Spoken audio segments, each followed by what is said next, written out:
Good evening. Good evening. I'd like to call this Planning Commission meeting of October 14th, 2019 to order. Would you all stand and let's have a pledge allegiance? I pledge allegiance to the flag of the United States of America and to the republic for which it stands, one nation under God, indivisible, with liberty and justice for all. Thank you. Okay. As you might understand, there are only three of us up here. Since there are only three of us, we do not have a quorum for a normal Planning Commission meeting at this point in time. But what we are going to do is we're going to go right into the work study session, and we'll start the meeting with the work study session because we don't require a quorum at this point. So having said that, we'd like to start we are going to start the meeting with the work study calendar. Please note, no action will be taken tonight on this matter. As voted upon on September 23rd meeting, action on this matter will be taken at the October 28th meeting. We will be reviewing and discussing the proposed mixed-use project for 114 and 117 East 5th Street. Ali, are you ready to present?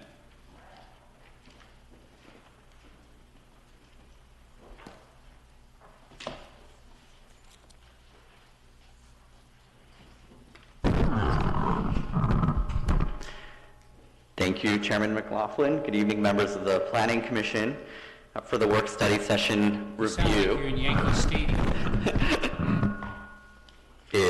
That's way too sensitive. Yeah. Site plan review, is that better? Okay, it's a little Thank you. Number 2019-1 and density bonus agreement 2019-1. This is for the development proposed at 114 and 117 East 5th Street. So the project sites, as previously presented on September 23rd, are two distinct segments. The first is an entire city block, formerly the First American Title Company headquarters site, and the second site is a parking lot just across 5th Street to the north of the main site. They're collectively sites 1 and 2, or A and B. So as presented at September 23rd, the project entirely consists of 220 residential units. So 196 would be on site A, the larger site, 24 on site B. Among those units would be 11 affordable on-site units for very low income households. The remaining unit count, the 209 units, would be market rate. In addition to those, there would be 12,300 square feet of commercial space, leasable restaurants, cafes, retail, etc., as allowed by the Transit Zoning Code, as well as on-site amenities. These include a plaza, roof deck, courtyard, dog run, landscaping, pools and spa, etc. The project would also contain 332 parking spaces, which amounts to about 1.51 parking spaces per unit. So these are some renderings of the project. This one is looking from the corner of 4th and Bush Streets, northwest into the project site. So at the corner there is a large plaza that's publicly accessible, and then bays for leasable commercial space extending along 4th Street and the future streetcar tracks here. Up along Bush Street here, facing 4th Street Market, would be residential units on the ground level, kind of stooped up, and then over here would be additional residential units. The top center of this image also shows partially the proposed roof deck for the project. This is another view of the project from 4th and Main Streets looking northeast.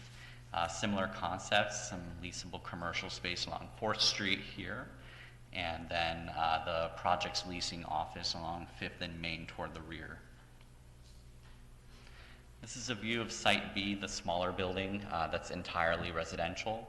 So this one's pretty simple. It's ground floor resident and lobby area with stacked residential units above.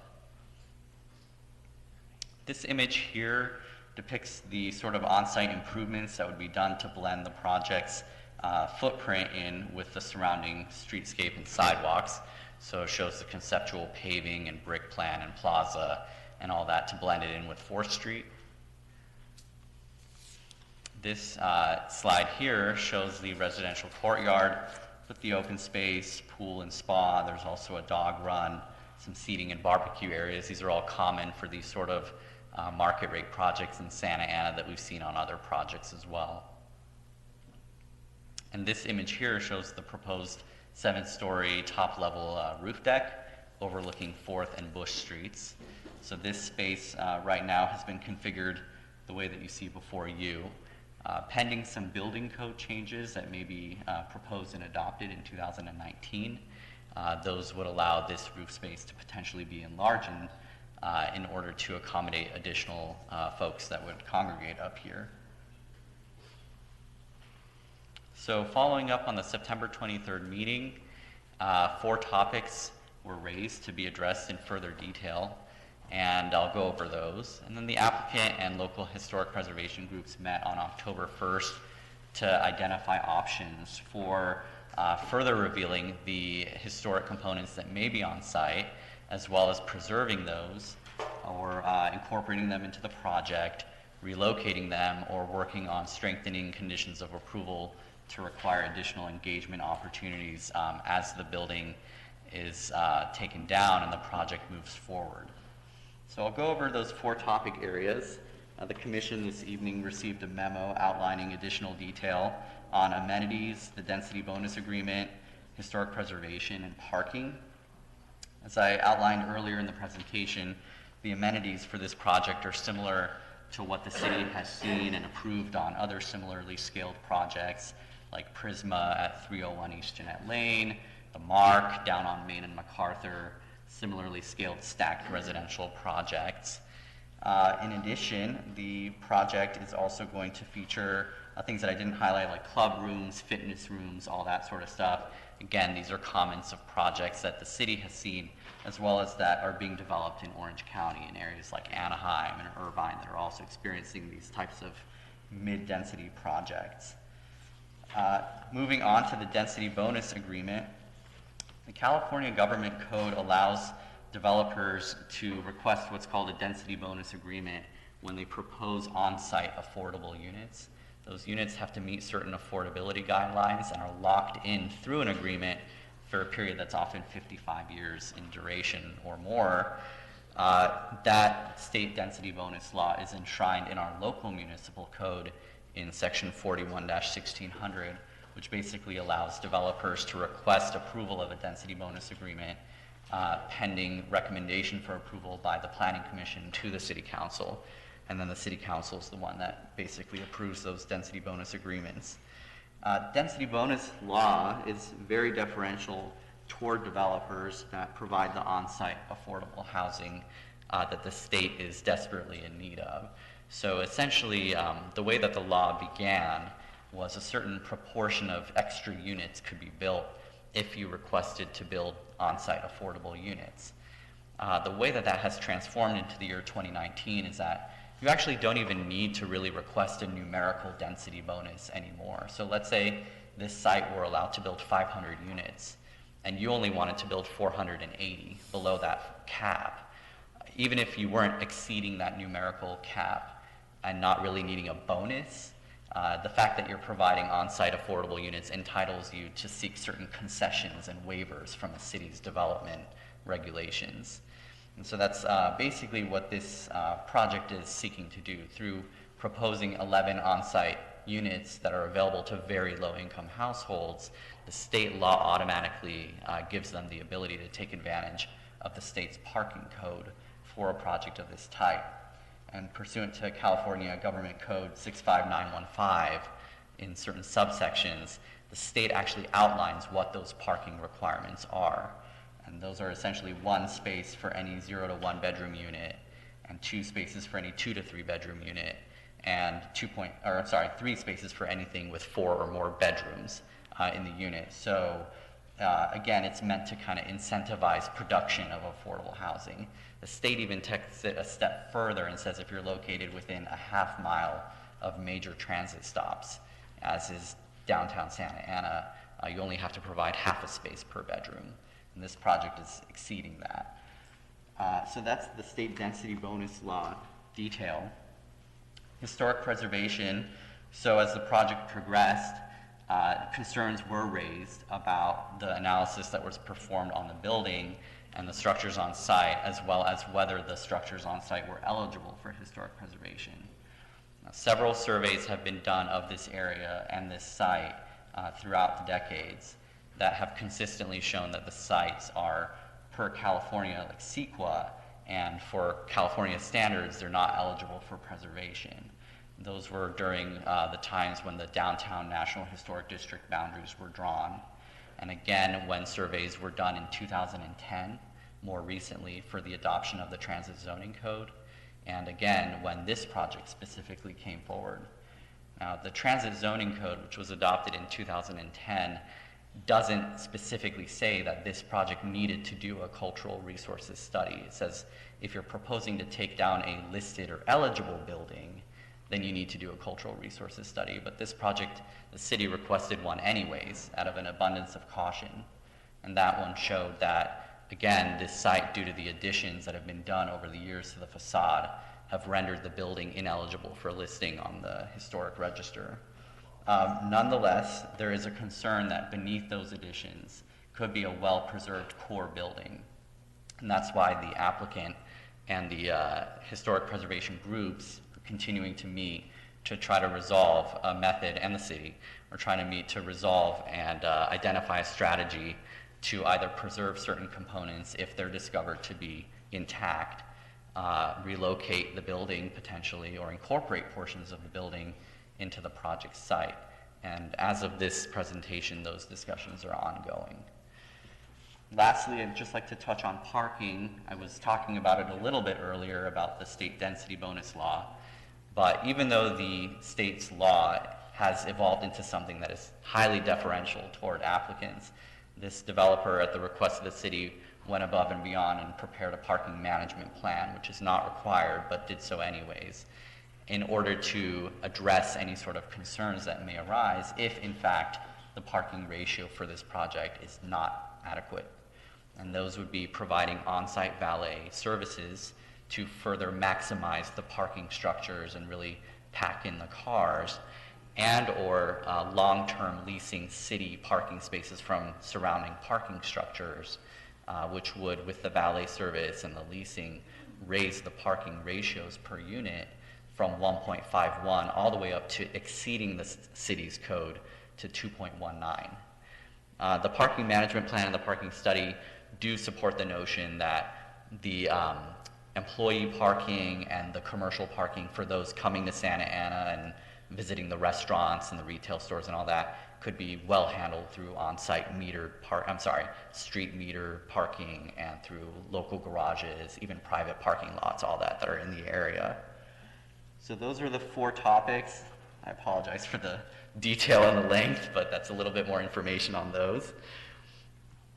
And so now, just to kind of better highlight and illustrate some of the amenities and what the developer feels makes this a Toll Brothers project, we can open it up to the developer to kind of highlight more project information in that regard, and then return to questions and answers.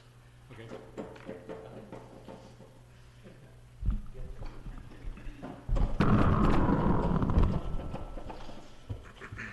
Thank you, Mr. Chairman and committee.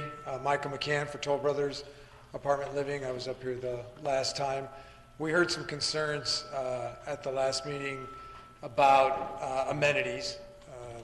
I think there was perhaps some information in the package, but perhaps it just wasn't clear enough, or you didn't have time to review it. Toll Brothers has a long history of creating highly amenitized luxury communities, lots of indoor-outdoor spaces. We've used that same process here. The architect's been aware of it from day one, has gone out of his way to create some particularly special places throughout the community. I have a few exhibits that I can pull up here. Frankly, we were asked to put together some exhibits a little bit late in the game, so I'm sorry if it's a little clumsy. I also have up here, who can come up here? Peter Berger, the architect from MVE, and then Matt Jackson, the landscape architect from MJS. Um, And Peter, you want to just kind of point out specifically the spaces? Absolutely. Thank you for having me. Peter Burr with MV and Partners, project architect and designer. Yeah, why don't we run through all the spaces here. So on screen you have a 3D axo that kind of calls out the various levels of amenity spaces as well as gathering spaces, all the way down to just breaking down private unit terraces as well, to show you that this project is activated not only from a pure ground floor experience, but also just what you see in activity in the building. So we'll start off on the screen. You can see where the cursor is. There is about a 3,900 square foot ground floor plaza. That is combined with, you have some private terraces that overlook on the second and third floors down into that plaza and on 4th Street. In addition to that, we're accounting for potential retail TI to occur where a mezzanine can be introduced up to 1,000 square feet in that retail TI to get, again, more users and visibility from these upper decks from a public standpoint. And then as you move up into the building on level 3, there's about a 10,500 square foot courtyard, which includes an amenity deck that actually cantilevers over out beyond the building edge along Main Street to get, again, activation from a deck perspective and terrace perspective along Main Street. And then off of that courtyard, there'll be a pool and spa component. In addition to that, from an indoor amenity program, there'll be a club room about 1,400 square feet, give or take, and then a fitness plus a fitness mezzanine that will live off of that courtyard space as well, about 2,100 square feet and change. Then in addition to that, and finally on the upper floors on level 7, we have a 3,000 square foot level 7 amenity terrace located on the screen where the cursor is. Oh, thank you. Let's see.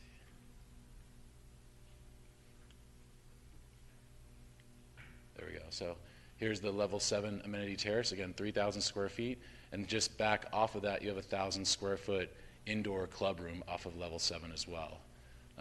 And then finally, in addition to that, we also trying to be responsive to the fact that this is a larger development, being a full block development. Pulling the terrace back on this southeast corner as well as this northeast corner. These are private terraces on this edge. Again, just adding additional layering to the building and stepping to the building to try and break down the mass for an entire city block. So that kind of covers all the amenity program. And finally, sorry I didn't mention this part, but on the ground floor for residents, there would be a leasing lounge component that would be about 2,100 square feet in the bigger parcel 1 here, and then on the parcel 2 here, the smaller building, you'd have a lounge lobby experience of about 1,400 square feet. So highly amenitized on all the various levels. Here's a perspective of the building that, not all colored up in green, but you start to see these various levels of living and activation that, from a public standpoint, you have the plaza, as well as being able to activate this second story terrace, or mezzanine in the retail. You have levels 2, 3, and 7 from a user standpoint in the building, from a tenant component, as well as this level 7 private deck on this back edge. And this is not highlighting, of course, the 10,000 square foot plus courtyard space, and as well as that cantilever deck, which would make that courtyard space visible as you're coming down Main Street. So, yeah. Good evening, Matt Jackson with MJS Design Group. We're landscape architects, and we just wanted to kind of echo what Peter just talked about. So as part of the landscape architecture program, we really want to use the quality architectural materials, bring those into the landscape. And this document here is basically the amenitized area. So the purple would be the public plaza. So within the public plaza, we're going to bring in outdoor dining. We'll have enhanced paving, specimen trees, artistic site furnishing. Potentially we could bring in some of the historic artifacts from the existing building, and those would be in the purple. That'd be the ground floor plaza open to the public. And after these slides, we'll have some images what we think those spaces may look like and some of the features that may go into those spaces. The orange space that follows right above that would be the rooftop deck. So we're told that there's going to be incredible views from there, maybe ocean views. So those are amenity spaces up there, but fire tables, outdoor dining, really just a great space that kind of overlooks the city, overlooks the plaza, so really kind of an activated space. Behind those spaces, you'll see yellow and blue, and maybe there's a little bit of purple. Those are really, again, level 3 amenity spaces for the apartment home users. Club room, fitness, and really in the landscape, it's all about having that indoor-outdoor California lifestyle. So outside of the club room, we'll have great entertaining opportunities, dining opportunities, lounging opportunities, so really complementing the indoor-outdoor lifestyle. The blue space would be the pool. We'll have pool amenities, lounging, shade, sun. It's all the things that make for a great kind of resort-level pool. And then for the fitness, we see a small area to have outdoor fitness. So again, really getting that California outdoor environment. Let me see this button here. So if we go through the next slides, really, again, the ground level courtyard, really want it to be interactive. Hopefully there's a great restaurant space down there, opens into the plaza. Really to energize the plaza, we need people. How we have people out there, obviously, are the activities at the dining, the restaurants. But you can see in there we put some images for maybe artistic street furniture that could be bike racks, high-level quality materials on the ground plane. So really an activated space that hopefully is used 12 hours a day or more. These are the rooftop amenities. Again, we're showing kind of a lap pool, some gaming opportunities, outdoor exercise, lounging opportunities. So really want to create environments for small groups, big groups. So really just a great spot to be with your neighbors. And that's for the apartment home user. And the last space, again, would be the rooftop. So just more spots to get outdoors, enjoy the outdoor environment, but great views. Certainly protected from the sun with shading opportunities, but great day and night activities. So that wraps up landscape. We'll have Michael come back and... Yeah, this image here, frankly, was to address some questions and wishes of some of the senior people at the city for that mezzanine space in the retail area there, and the fact that there'll be a potential for a deck there. We can't be conditioned to provide that space, although we are going to make sure we have the anchors there and make it fully capable of being tenant improved in that way. Our goal is to bring in top-of-the-line, community serving, very, very special retail restaurant uses who will have their own idea and understanding of what it takes to make their businesses thrive. So we're going to encourage them to build out this 1,000 square feet up there, but we don't want to be hamstrung. We don't want to force them and end up with a space that we can't get properly leased by the best-in-class group. We had some other slides in case we needed them. I know there's been ongoing concern about the potential for the historical building to still be there behind the existing facade that you see. We don't own the building. We don't own the property. We have no legal right to go take that facade off. In lieu of that, we've been studying what it would mean to ultimately, during our demolition process, discover that the building is there. And to the extent that we discover that it is there, discover that it is in a condition with structural integrity to actually be saved. Both those questions cannot be answered at this time. There's folks who think it will be there, and we're just not sure. But we're coming up with a plan B. We're trying to understand the feasibility of having our project, bringing this special place to the downtown area, and yet still finding a way to preserve the facade on Main Street and potentially on a significant portion of Fifth. This is in line with the most recent request of the historical advocates that we did meet with. I think it was, lost track of time, frankly, but call it within the last 2 weeks or so. We had a healthy discussion in which they made very clear what they wanted and why they wanted it, and made it clear that they felt like retaining these facades was a viable solution. I spent time helping them understand just how unbelievably complicated that is, how potentially expensive it would be. It's just not as simple as walking up and me pulling the facade off that building and then just presto keeping it. Having said that, been in a frantic series of calls, meetings over the last week with structural engineers, with the architect, with a general contractor who can help us price it. I don't stand here with answers. I'm clear on the questions.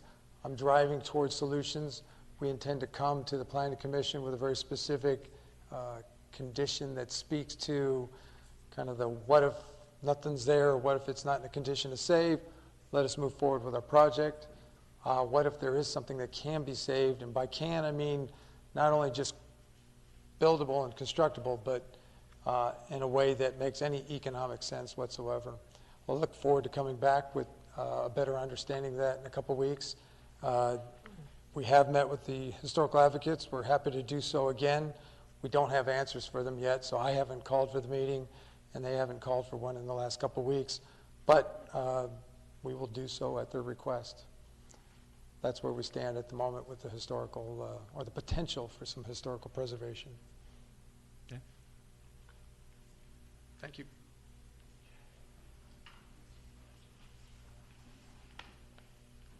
Thanks. So, Ali, at this point in time, are there any questions of the applicant that we have? I do. Ken?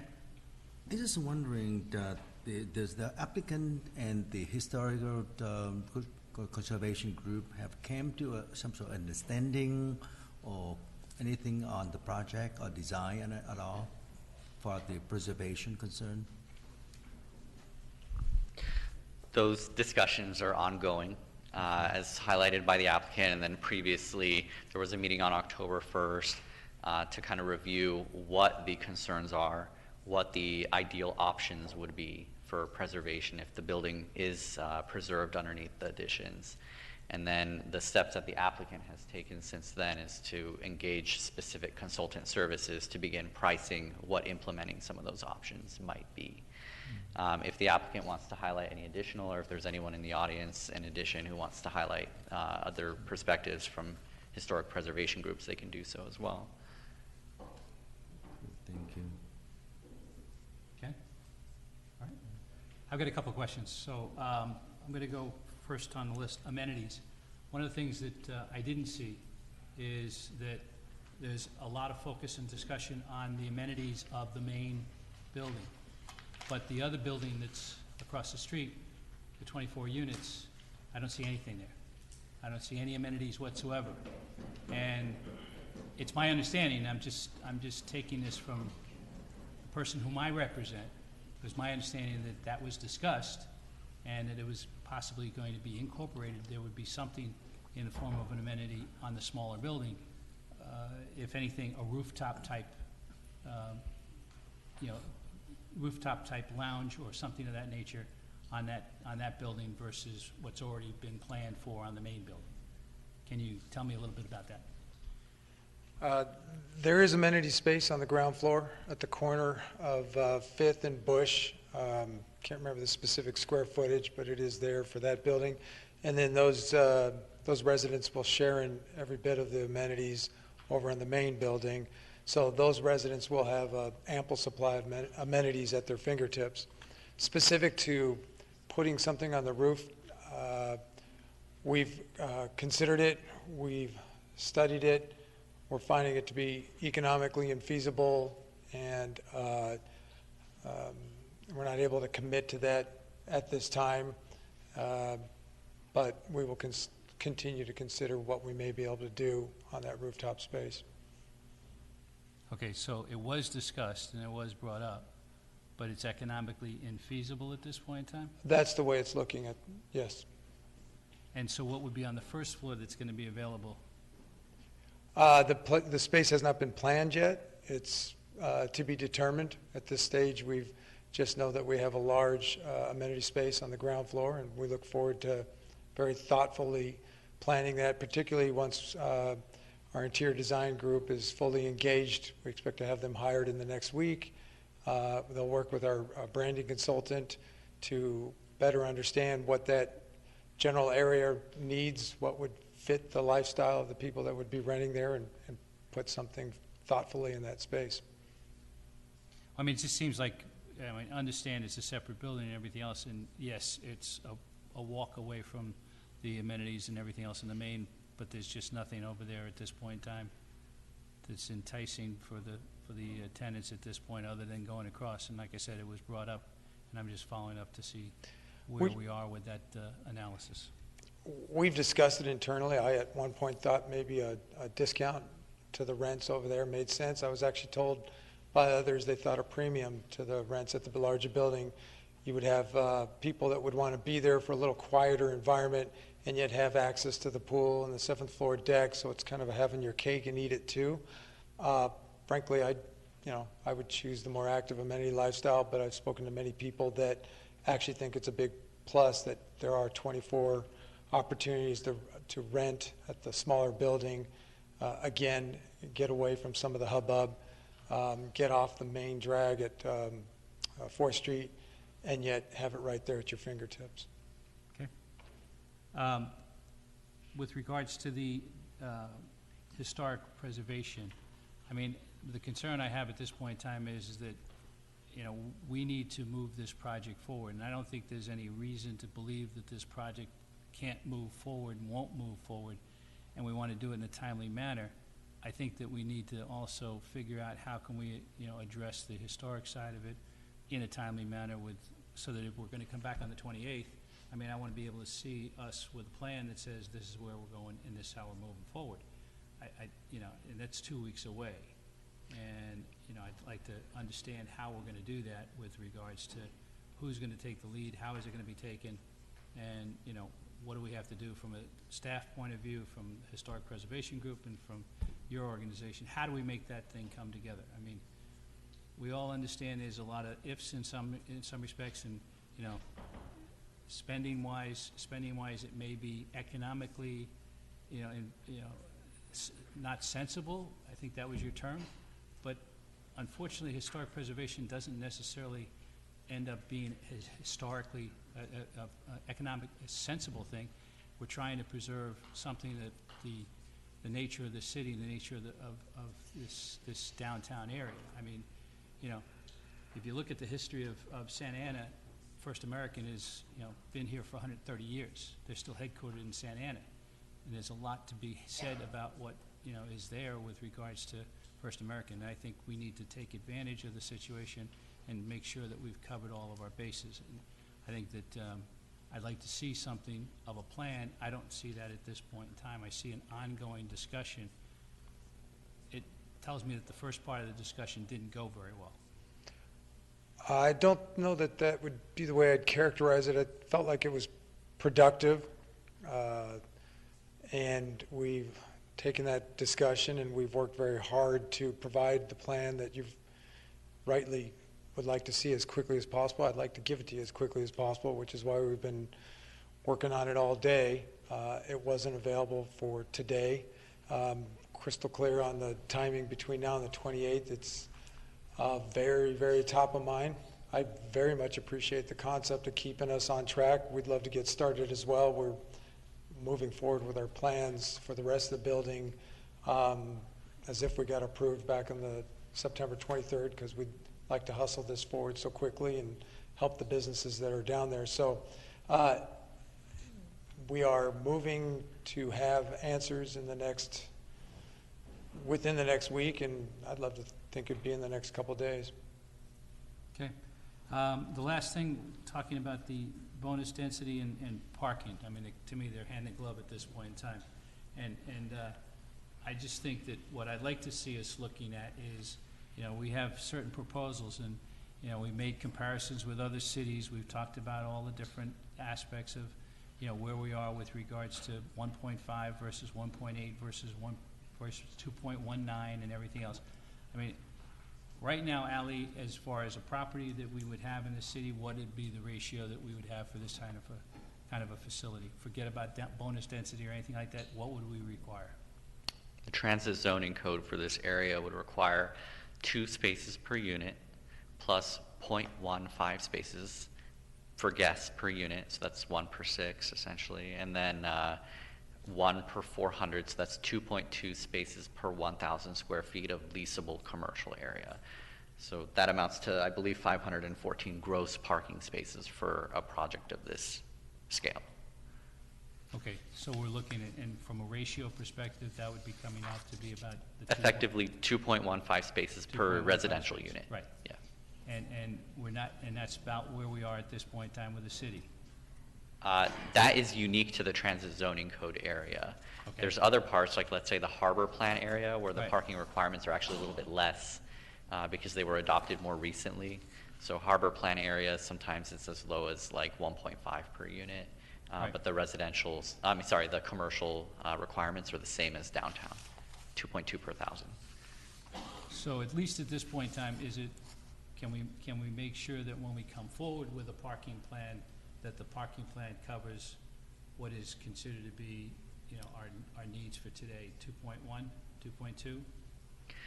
So the goal of the parking management plan is to say that in the event that the parking study, frankly speaking, in the event the parking study was wrong and that the parking provided by the project is actually not enough, then the goal of a parking management plan is to say, okay, well, what steps do you have in your toolkit without having to go back to the drawing table Right. to immediately begin rectifying the situation? But I think it's been laid out pretty elaborately with respect to, what we would be, where we are today with the bonus density agreement, where we would be if we did certain things, valet parking versus renting spaces out in the parking lot. Because we passed, as a commission, we passed a parking management strategy for the entire downtown area, not the entire downtown area, but the downtown area that included 3 projects.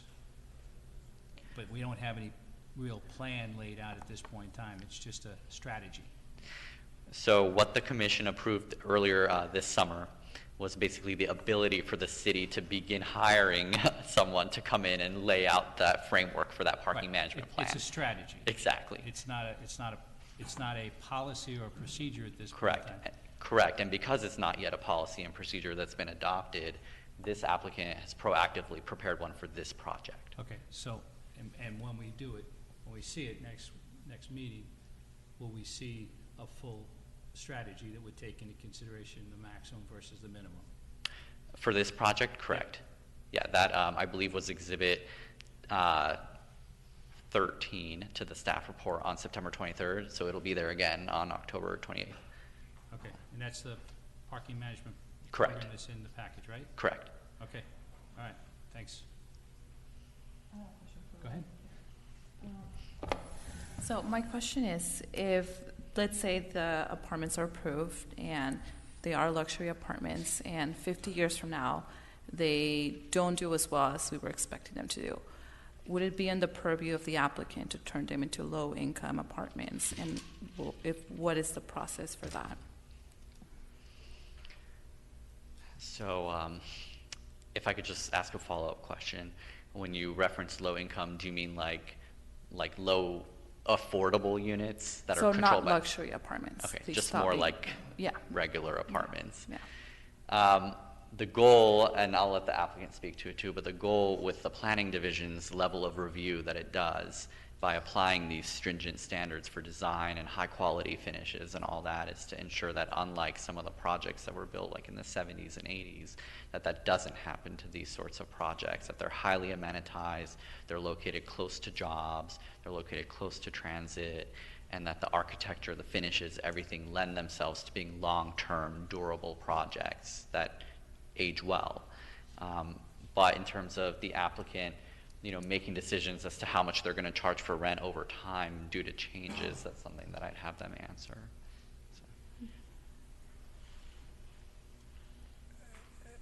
Yeah, frankly, I don't have the ability to tell you what would happen in 50 years. I agree emphatically with what Ali said, which is Designing, building, managing these projects is a very time-consuming and very, very expensive endeavor. And so they're done as thoughtfully as could be to make sure that they perform at the level that we expect them to. We expect that they will continue to be a tremendous asset for the community, that the community will be a tremendous asset for this project, and together they'll thrive going forward. I don't have the ability to tell you what we might be able to do in 50 years, assuming that somehow things don't go that way.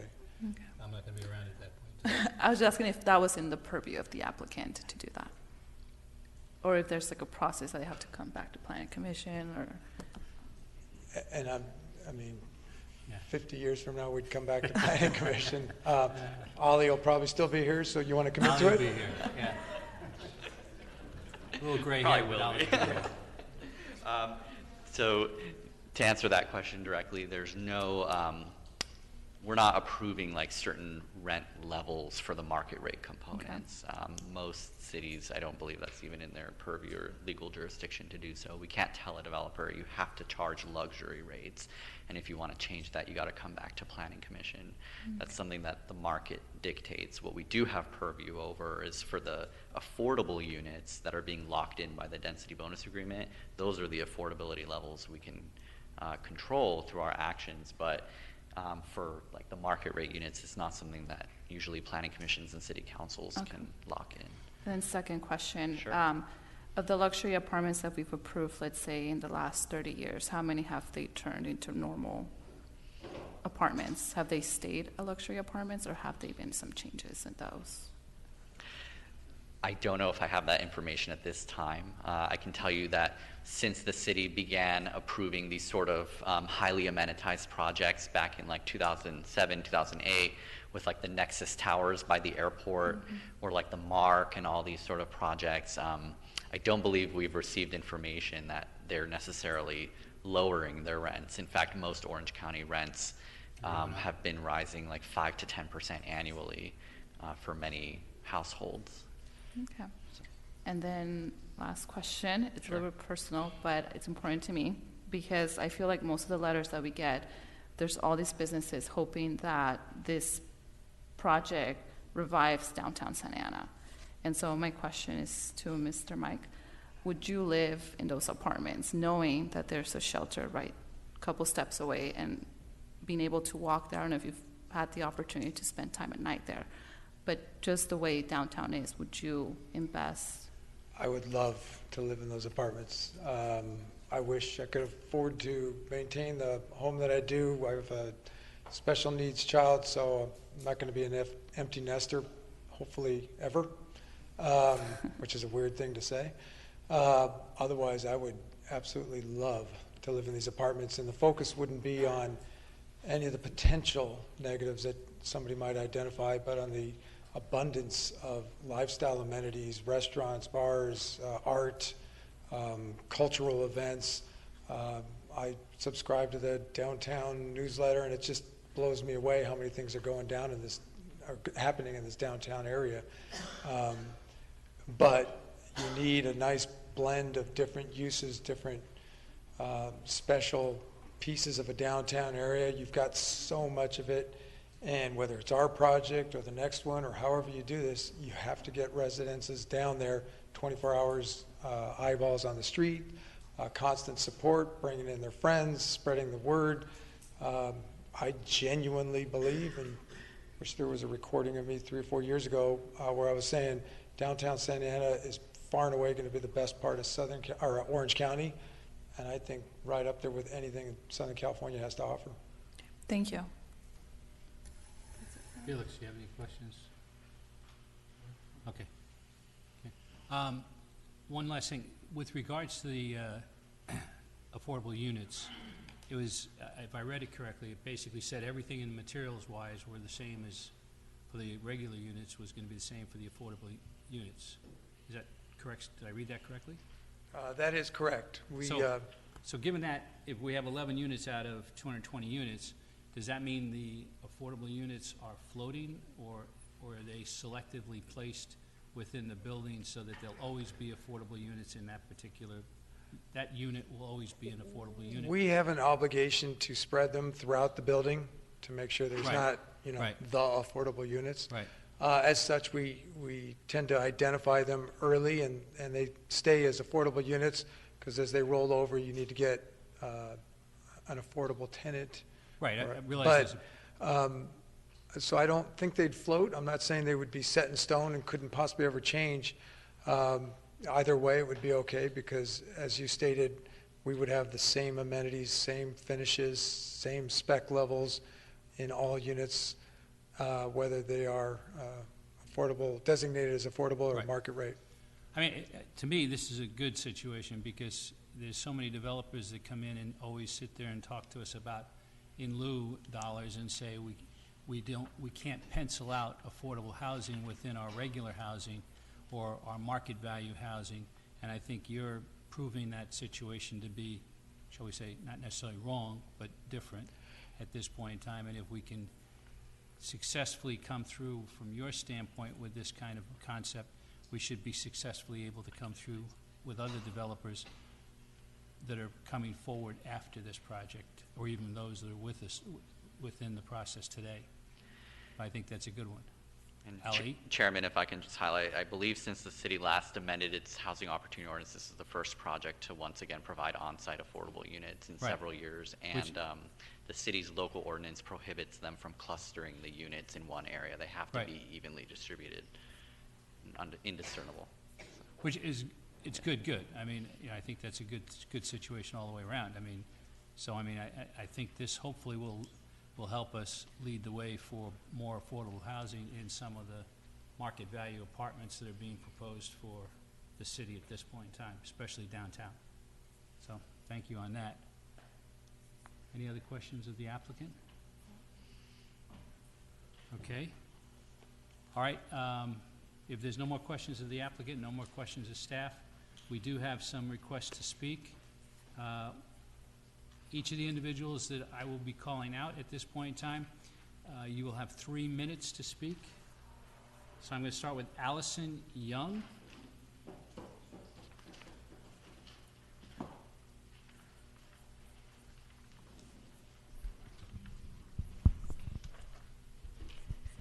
Good evening. My name is Allison Young. I'm a resident of Wilshire Square neighborhood, and I'm a 22-year president of the Santa Ana Historical Preservation Society. I'm representing them tonight. First, I want to stress that historic preservation is not anti-development. We in the preservation community agree that a project that adds housing and retail to our downtown is an economic plus.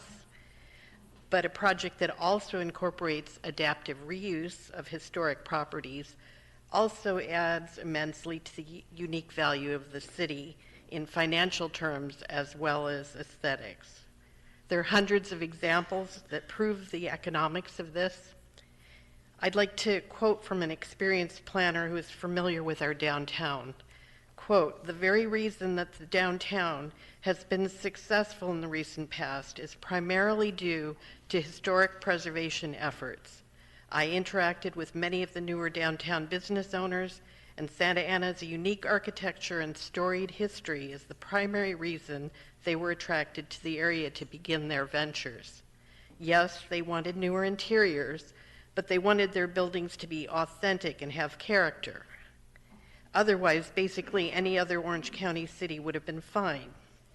I believe the patrons, business owners, and residents of downtown will feel the same. If they want something that is fake or modern, they'll choose Irvine or Mission Viejo before Santa Ana," unquote. I thought that was a good description of how I feel as well. The business owners that we have spoken with in the last few weeks agree with these sentiments. They were unaware of the Art Deco building that's under the cladding on the exterior of this building, which is a very small portion of that block. It's at the northwest corner. They now agree that this is a valuable structure worth preserving. In our meetings so far with the developers, the preservation community has offered concessions, advice, partnership, to help make this happen quickly. But in meetings thus far, the developers have proved to be resistant to making any compromises. And we have had no communication, further communication from them since we had that last meeting on October 1st. We ask that the Planning Commission and the city support our request to uncover the building, even if that includes getting special permission from the owner, First American, which I don't believe they have been asked yet. Get their permission to uncover the building and to look at redesign of the project to incorporate at least a portion of the building facade, which will preserve the streetscape of our historic downtown. Adaptive reuse could make this a better development that would showcase First American, the city, the developer, and the architect as forward-thinking and innovative. This is a real opportunity to reverse preservation mistakes of the past. Thank you. Thank you, Allison. Jeff Dickman.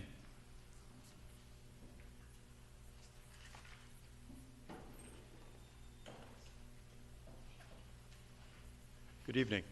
My name is Jeff Dickman. I reside in the historic French Park neighborhood. And I did have some prepared comments. I provided some written comments earlier today. But I think I'm going to reserve them because we got sort of a quick update from Mike, and I appreciate that.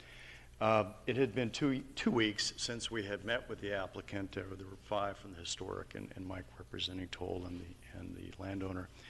And we figured they were busy doing their thing, and indeed they are. And what I would like to do, and as Allison had said, perhaps we can have a meeting next week. And Tim Rush has been kind of the liaison, the point person. Perhaps if we could ask that the applicant coordinate with Tim, and then he with the rest of the partners in the preservation effort to get an update. And because as we kind of, we have options to go and things to talk about. So we may press those forward or hold those back, kind of depending on the communication from the applicant. And so at this point going forward, I'll just mention that communication is very important. It will determine kind of our role or lack of role, and we would very much look forward to meeting with Toll Brothers when they have information. I know this is a complex process, Mike, and you well explained it the other day down to the detail, and I totally get that. So I think, like I said, I'll reserve my comments for now, and we'll hopefully have some direction by the 28th. Thank you. Okay, thanks, Jeff. Tim Rush.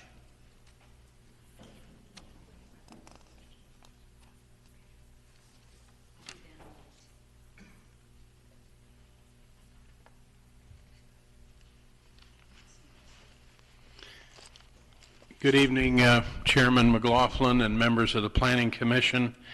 By the way, before I go into my prepared remarks, I do want to address Toll Brothers' comment about us meeting. Yes, we did, but with all due respect to Toll Brothers, all of the suggestions that we offered and the concessions that we made, basically we were told they're too expensive, no, we can't do it. That's not possible. This issue of peeling back the facade, which keeps being brought up, I'm reminded of the old story of Genghis Khan's army being stopped for want of a nail. I mean, my goodness, by their own numbers, we have a $140 million project that is being held up over a $10,000 process to peel back the facade and answer the question of really what's there. I'm sure that all these architects and planners and landscape folks and interior designers have not been retained without a fee. So why not ask the question of First American and say, we need to peel back the facade here and take a look, see at what's there so we can move forward. I think that's a fair question to ask. They're going to do it anyway. So why not get it done? It's not that expensive. It's just not. It's a mountain been made into a molehill been made into a mountain. Thank you for allowing me to speak this evening. We fully support the redevelopment of the First American Block. No one is suggesting this should be a dog park or a butterfly garden. The downtown needs this type of mixed-use development. In fact, I'd be in favor of even a bigger development with more units. The preservation community is simply asking the Planning Commission to blend the historic with the new, as has been done in countless downtowns around the world. This suggestion is not unique to the U.S. Think of the old cities of the world. They make it work. We can too. We're disappointed by the pushback we've received from Toll Brothers, who has shown themselves to talk about preservation but ignore our history and instead to offer to cart off our downtown to add the historic fabric of our old buildings to some college out of our county. That's been their suggestion. I would suggest that the money Toll Brothers has budgeted for public art and the money they would spend for relocating the historic buildings to a college in a far-off land might well be enough money to accomplish this architectural task. Toll will do this development and move on to another town and another project. We will live with their development for long after we here are all gone. Let us be deliberative and thoughtful and not rush to judgment this evening. I took the liberty of blowing up this picture from the 60th anniversary celebration book published by First American in 1949. It was then known as Orange County Title. Look at how vibrant, I'll conclude in just one moment. Look at how vibrant the downtown was. We desperately want that to come back. But this development needs to fit in. Holding on to this building will facilitate that transition, even though First American has chosen to remain silent about the history of their building. They obviously feel strongly about their hometown of Santa Ana, for even today, they're sponsoring our city's 150th anniversary on October 27th at Centennial Park, according to the mailer that went out last week from the city. Thank you for your consideration. Thank you, Tim. Krista Nichols?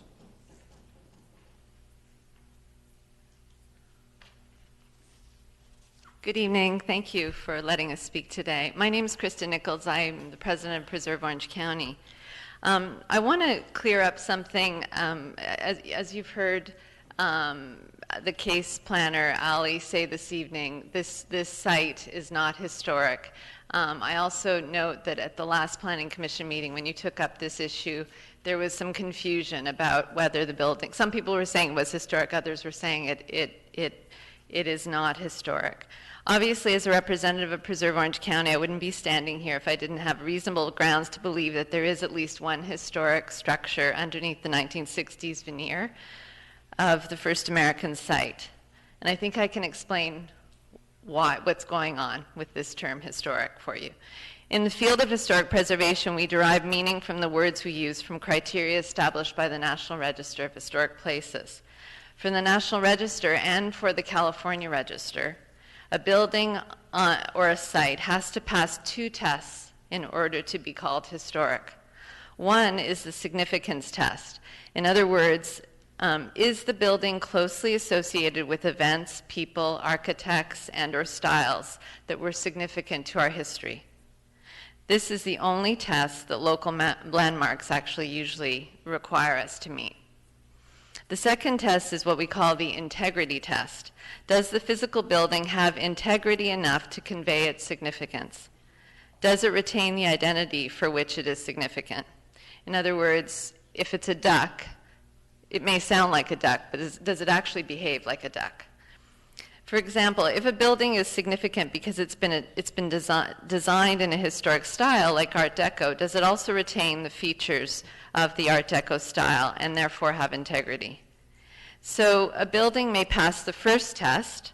It's significant because it's designed in a historic style, but if it doesn't retain the features of the style, then it lacks integrity. And if you can't see the features, then the building cannot be historic. In the case of the First American site, it's this second test that trips us up. You have to be able to see the building in order to judge its integrity. Because we cannot see large sections of the 1931 building, we can get away with saying the building is not historic. And with due respect to the applicant and the city staff, they have been able to avoid a proper review for this project because they've been able to hide behind this official definition of what is historic, even while the applicant's own comments have allowed us to infer that they know the historic building is still there.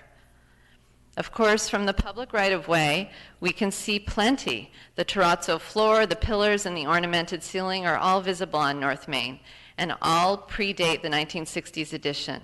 You can even see what looks like the original wall detail near the roof on the south side of the building. I just want to add my voice to the others who've requested that the Planning Commission direct the owner and or the applicant to remove the 60s metal plate and brick veneer from the north and west sides of the building, Thank you, Kristen. allow Rincon or another qualified firm to assess what's there, and then finally to allow representatives from the preservation community to monitor the work. Thank you so much. Thank you. Phil Schaefer?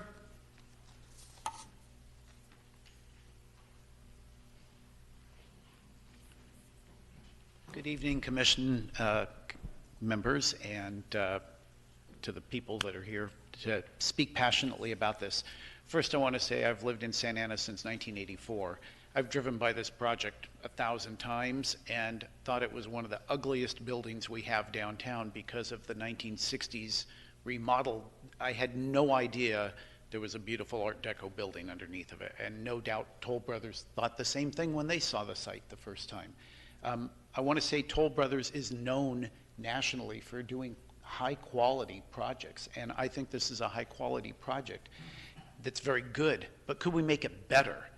I think if we can incorporate this building into their design and work around it, that's done all over. It's done in LA and in San Francisco and New York, in many, many cities. And it creates beautiful spaces. Downtown Long Beach on Pine Street, there's old banks that have been turned into restaurants. They're very popular because of the sense of character and space that you cannot get with something brand new. I love the comments earlier about Irvine. I moved to Santa Ana because of the beautiful, rich fabric this city has, the diversity. If I wanted vanilla, I'd go to Irvine. I hate Irvine. You couldn't pay me to move there. I think we have an opportunity to do something really great with this project, and I would hope that Toll Brothers would embrace that and create a great space. I think that'd be an incredible restaurant. I understand your leasing office might be on that side of the building. It'd be a killer leasing office. And my other two comments about the project, I'd like to see even more rooftop amenities, more space dedicated to outdoor space. My daughter lives in Brooklyn, New York. She's on the 28th floor of a 29 building, and there's an incredible rooftop deck up there with fabulous views, and it's a great place to visit. When my wife and I travel, we seek out restaurants that are unique, that maybe are in historic buildings, things like that. We don't want to go to somewhere that's uber modern unless we're going there because it's so modern and so unique. But I see this as an opportunity to really blend something new with the old, and that's what makes Santa Ana unique. So let's not lose an opportunity just because we're not sure about peeling back the ugly veneer that's there. That's a simple thing to do, and I'm sure First American would be willing to participate in that. Thank you. Thank you, Phil. Irma.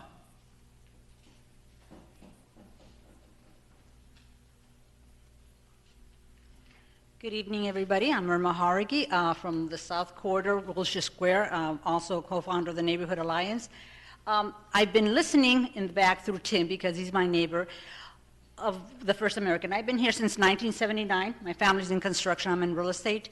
That would be such a star and a flagship building. I am originally from Chicago. The Art Deco buildings that have been destroyed for lack of caring, that once you lose your history, it cannot be made back. I don't care if it's marble and glass and bronze. New will conflict and compete with downtown and character. But to combine this, taking the skin off and seeing really what's there, and have something that's so spectacular. We're the county seat. Santa Ana is one of the oldest cities in Southern California. You would be standing like saying, wow. So I know there's cost, but to have a one-of-a-kind building that incorporates an Art Deco with something like that, it would be so spectacular on the prime corner of Santa Ana. So I encourage that. Thank you. Thank you, Irma. Mike Tardif.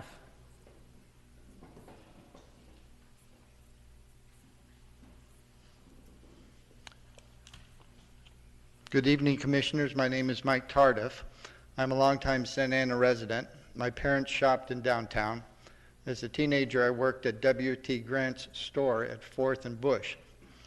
I saw the Beatles movies A Hard Day's Night at the West Coast Theater and Help at the Broadway Theater. Residents of Santa Ana are asking for some help from this commission. The size of this proposed development cannot be overly stressed.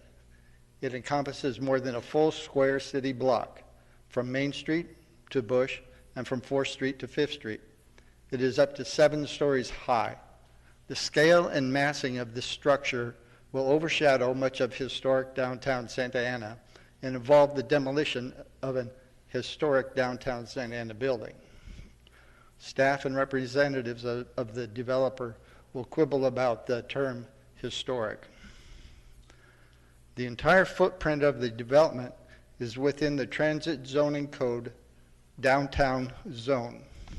Quoting from the code, the standards of this zone are intended to reinforce the form and character represented by pre-World War II buildings and recognized as a National Historic District through restoration, rehabilitation, and context-sensitive infill. You've likely seen photos of the building, which dates from the early 1930s. From the photos, you can see that the building is an example of Art Deco, zigzag modern style of architecture, an extremely eclectic design trend, and an early 20th century movement in the fine arts. Art Deco drew on a wide variety of historical and avant-garde styles, including ancient Egyptian and Mayan architecture. Staff says that the building is not on a historic register. It is not on such a historic register because of an anomaly.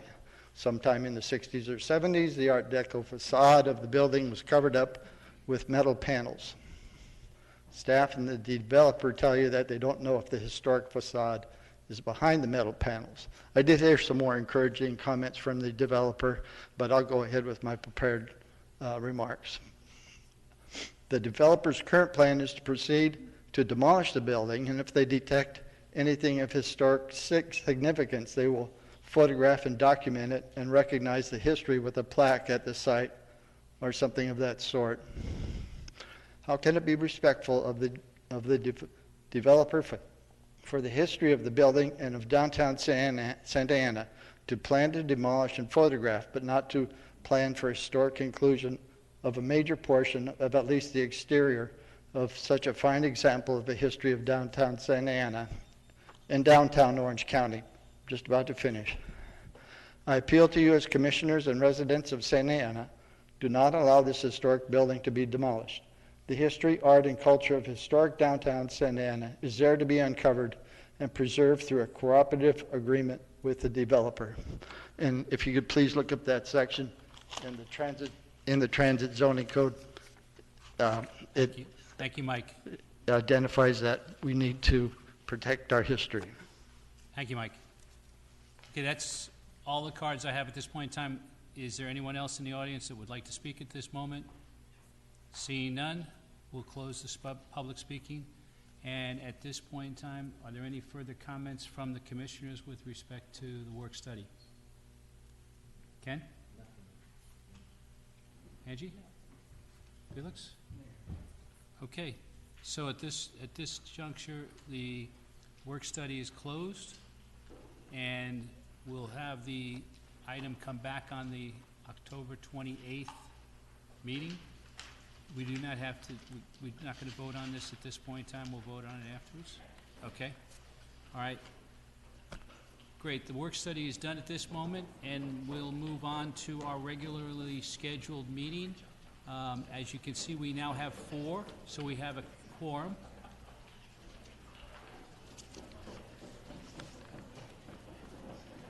Madam Secretary, will you please call roll?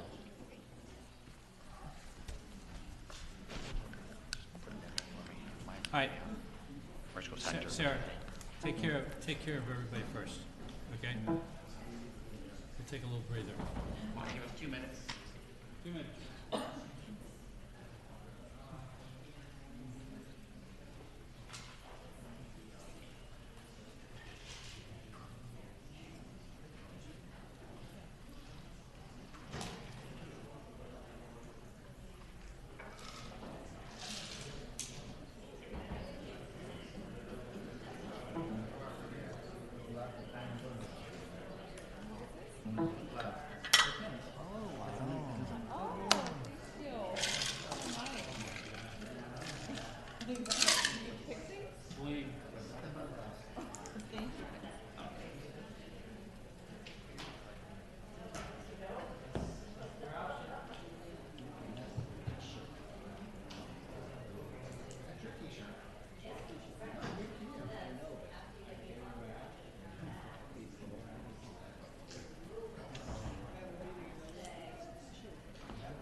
each of us should have one. Permission.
Okay, Madam Secretary, would you please take roll? Yes. Commissioner Rivera. Here. Vice Chair Contreras-Leo. Chair McLaughlin. Here. Commissioner Cano. Here. Commissioner Nguyen. Here. And Chair, for the record, Vice Chair Contreras-Leo will not be in attendance. You have quorum. Okay. I would like to now review meeting protocols. First, I will outline the process for public hearings so everyone knows what to expect. Staff will provide an oral report and answer questions from the commission. The public hearing will be opened. The applicant will make a presentation limited to 15 minutes. Members of the public will then be called to speak. Individuals will be limited to 3 minutes. Designated speakers will be limited to 15 minutes. The applicant will be given the opportunity to respond to any comments made by the audience, limited to 5 minutes. The public hearing will be closed. Discussion will return to the commission with formal action taken to approve, conditionally approve, deny, or continue review of the application. Second, please consider the following suggestions when organizing your comments. Please state your name and address strictly voluntarily. State whether or not you support, oppose, or are neutral to the proposal. Your statement shall include any pertinent facts within your knowledge. Avoid gossip, emotion, and repetition. A clear, concise, non-repetitive argument is most effective. Designated speakers. A group of speakers may be designated by a single speaker to speak on their behalf. This should be arranged ahead of time with the public hearing. Speaker's cards for the speaker and those donating their time for the speaker must be submitted all together to the Planning Commission Secretary. Public comments. At this time, does a member of the public have any comment with regards to a non-agenda item? I believe I have one item here from Dale Halvick.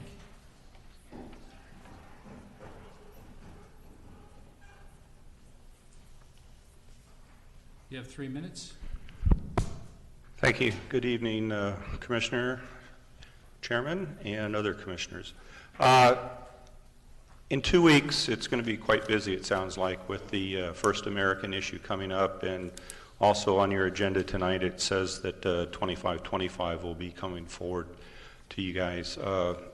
So I encourage you to take a look at the changes that the developer for 2525 has made, and hopefully he'll do something that he hasn't done in January and did not do in in August, and that's show up with the plan that was submitted to the city versus coming in at the 11th hour with a change to the plan like he did last time with the parking and everything else.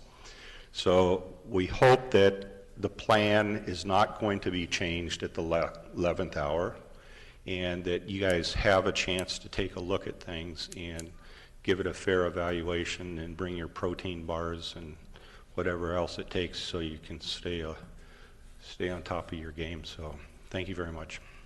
Thank you, Dale. Does anyone else have a comment on any non-agenda item?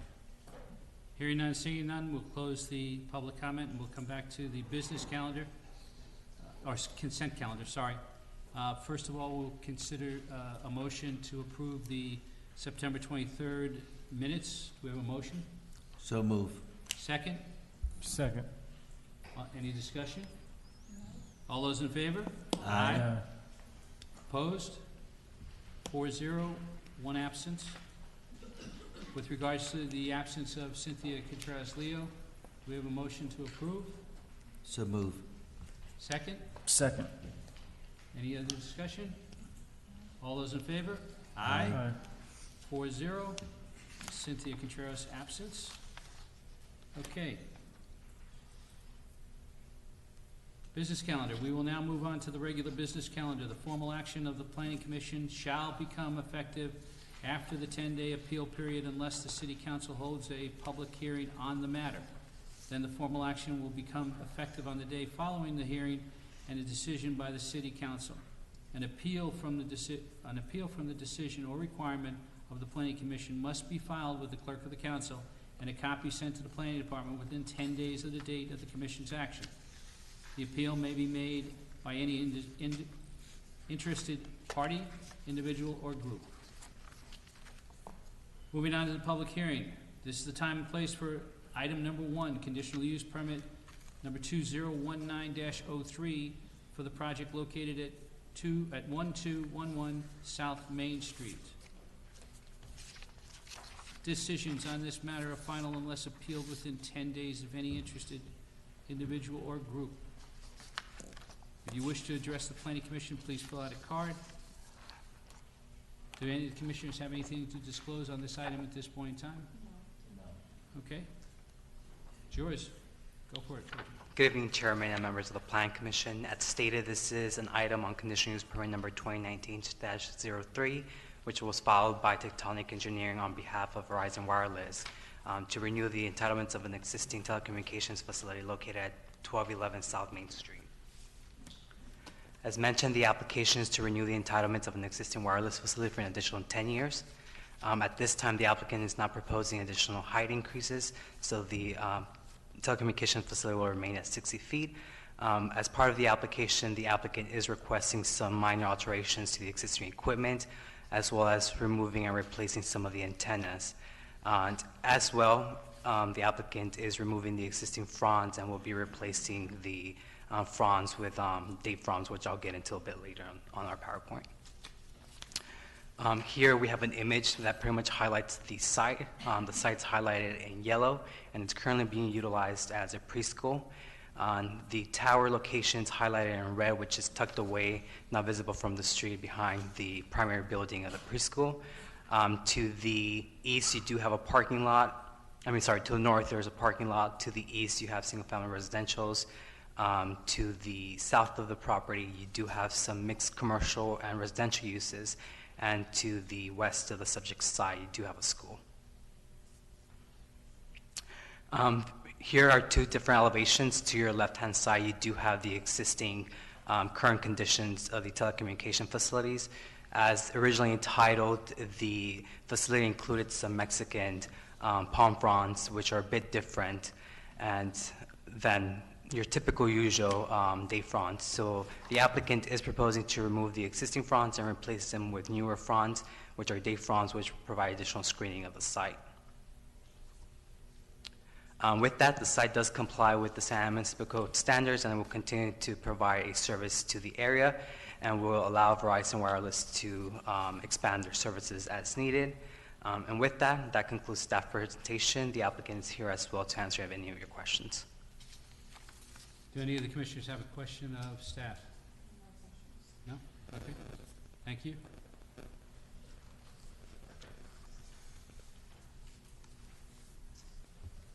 Madam Secretary, have we received any communications on this item?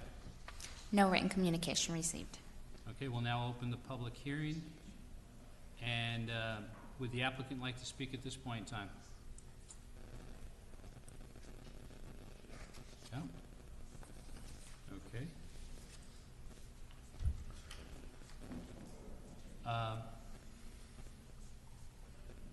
At this point in time, we'll close the public hearing because I do not have any cards on item number 1. All right, so we'll bring it back to the commission. Would anybody like to make a motion on this item?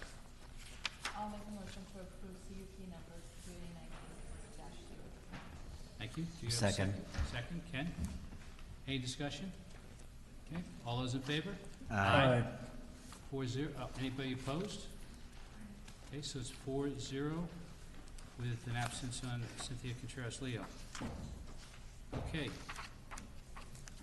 This is the time and place to consider item number 2, conditional use permit number 2019-10 and conditional use permit number 2019-11 for the project located at 1801 South Main Street. Decisions on this matter will be final unless appealed within 10 days by any interested individual or group. If you wish to address the Planning Commission, please fill out a card. Is there any, before we begin, do any of the commissioners have anything to disclose on this item? The only thing is, I will disclose I received a text message from Mark Gagan, who represents the applicant, and I responded back that I did not have anything at this point in time to discuss. Vince, are you presenting? I am. Give me 10 seconds. I'm looking for my presentation. Jerry downloaded it for me, and he's hiding it from me, I believe. Where's my flash drive at?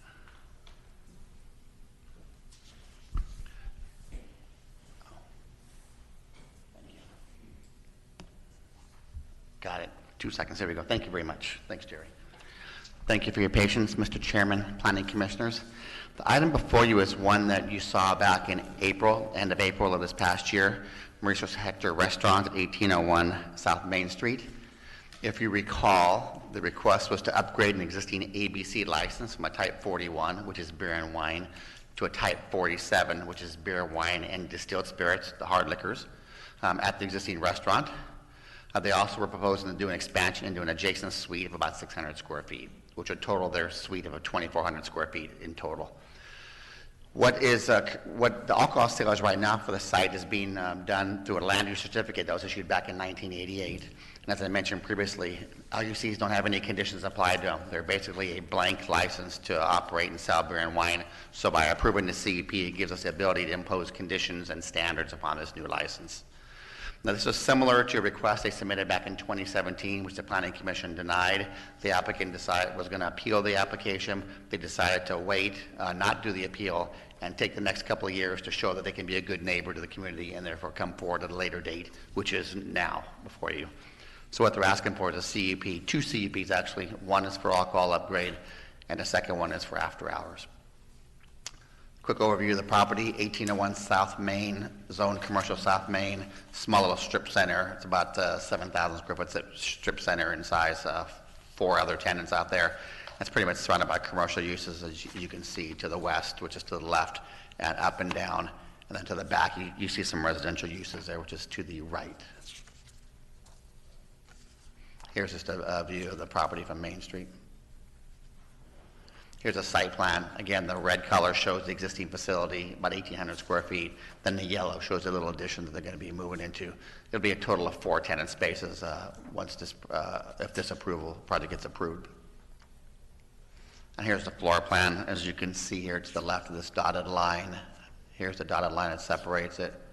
So to the left would be the additional seating areas and a restroom right there above for the restaurant if the approvals are granted tonight. Quick little follow-up. As I mentioned, this was before the Planning Commission back in April, and there were some community concerns about the operation of the facility, how the existing facility that's run by Municipal Sector down on Standard and McFadden had been a nuisance to the neighbors, and there were some concerns about this facility turning into that type of use. Did some research on the crime stats and found this is not the situation at this location, but there was some community concerns. Also some concerns that were occurring about noise, crime, and other type of nuisance activities in the site. So the Planning Commission continued this item and asked that the applicant go back and work with staff and the community to see what they can do to kind of get to a meeting of the minds. So 2 community meetings were held, one in the end of June, one in the end of July. And some of the similar issues were raised back at the Planning Commission meeting in April, were raised again about the operation of the facility, operation of the adjacent facility, hours of operation, is it really a family restaurant, and the number of ABC licenses in the area. Those are kind of the same issues that were brought up and discussed with these 2 groups. There really wasn't a resolution there. Essentially, they agreed to disagree. The neighbors still have some concerns about the operation. The applicant still wants to move forward. They think they're a business-oriented, neighborhood-oriented restaurant, so they've asked to move forward before you tonight with the application. So we had the 2 meetings. We also requested police go out there and take a look because we still got some noise complaints from the area. So about 3 weeks ago, the police went out there at 12:30 in the morning, drove by the area and found that the facility was closed. They were not operating after hours, so they were still closing within no later than 12 o'clock. So we also asked for an update in calls for service, did a police request for calls for service, and since the April meeting, there was 2 additional calls for service at this address, which is 1801 Main Street. And of those 2, one was a noise complaint, and then the other one was a stolen vehicle report, which cannot be attributed to this use here. So overall, calls for service in the past 5 years, 24 calls for service, so about 5 a year, one every 3 or 4 months. And of those, there's only actually 5 reports were filed, which were, as you can see, a couple of fights, noise, stolen vehicle, armed robbery. So about 1 call a year has been generated from this facility, this location, in the past 5.5 years actually now.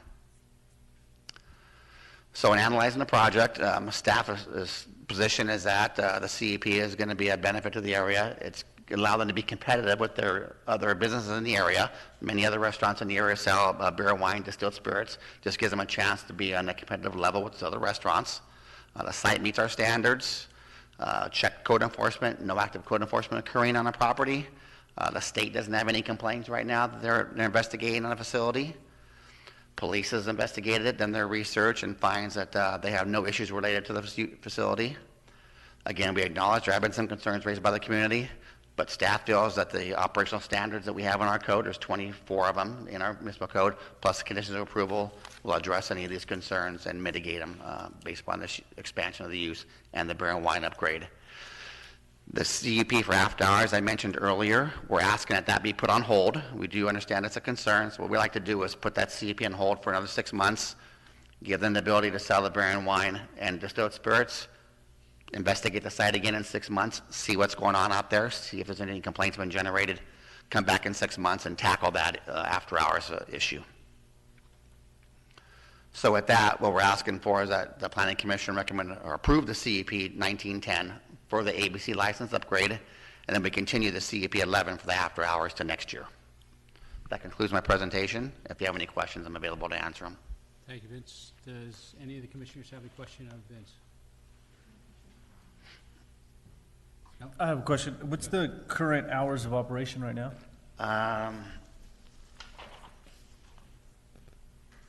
They are 9 to 11, I believe. And, I'll check that.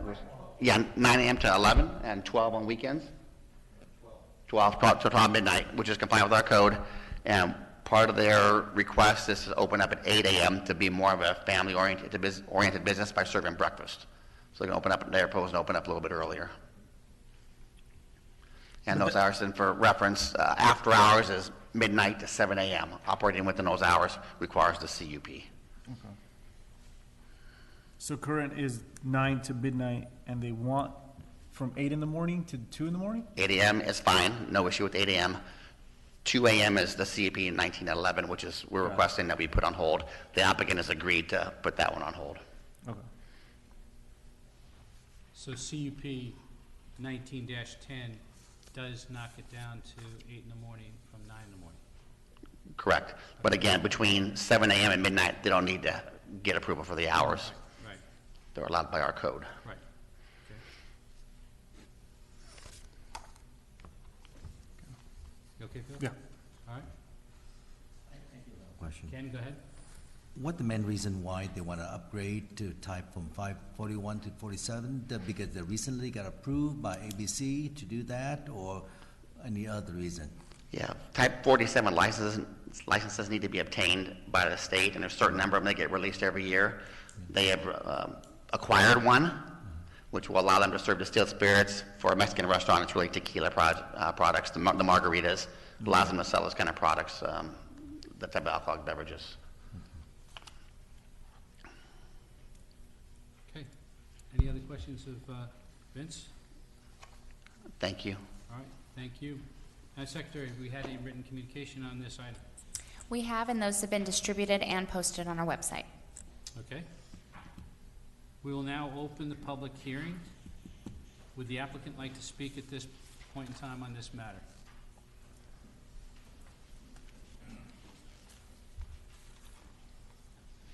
Mark, you going to be speaking? As the applicant? Yeah.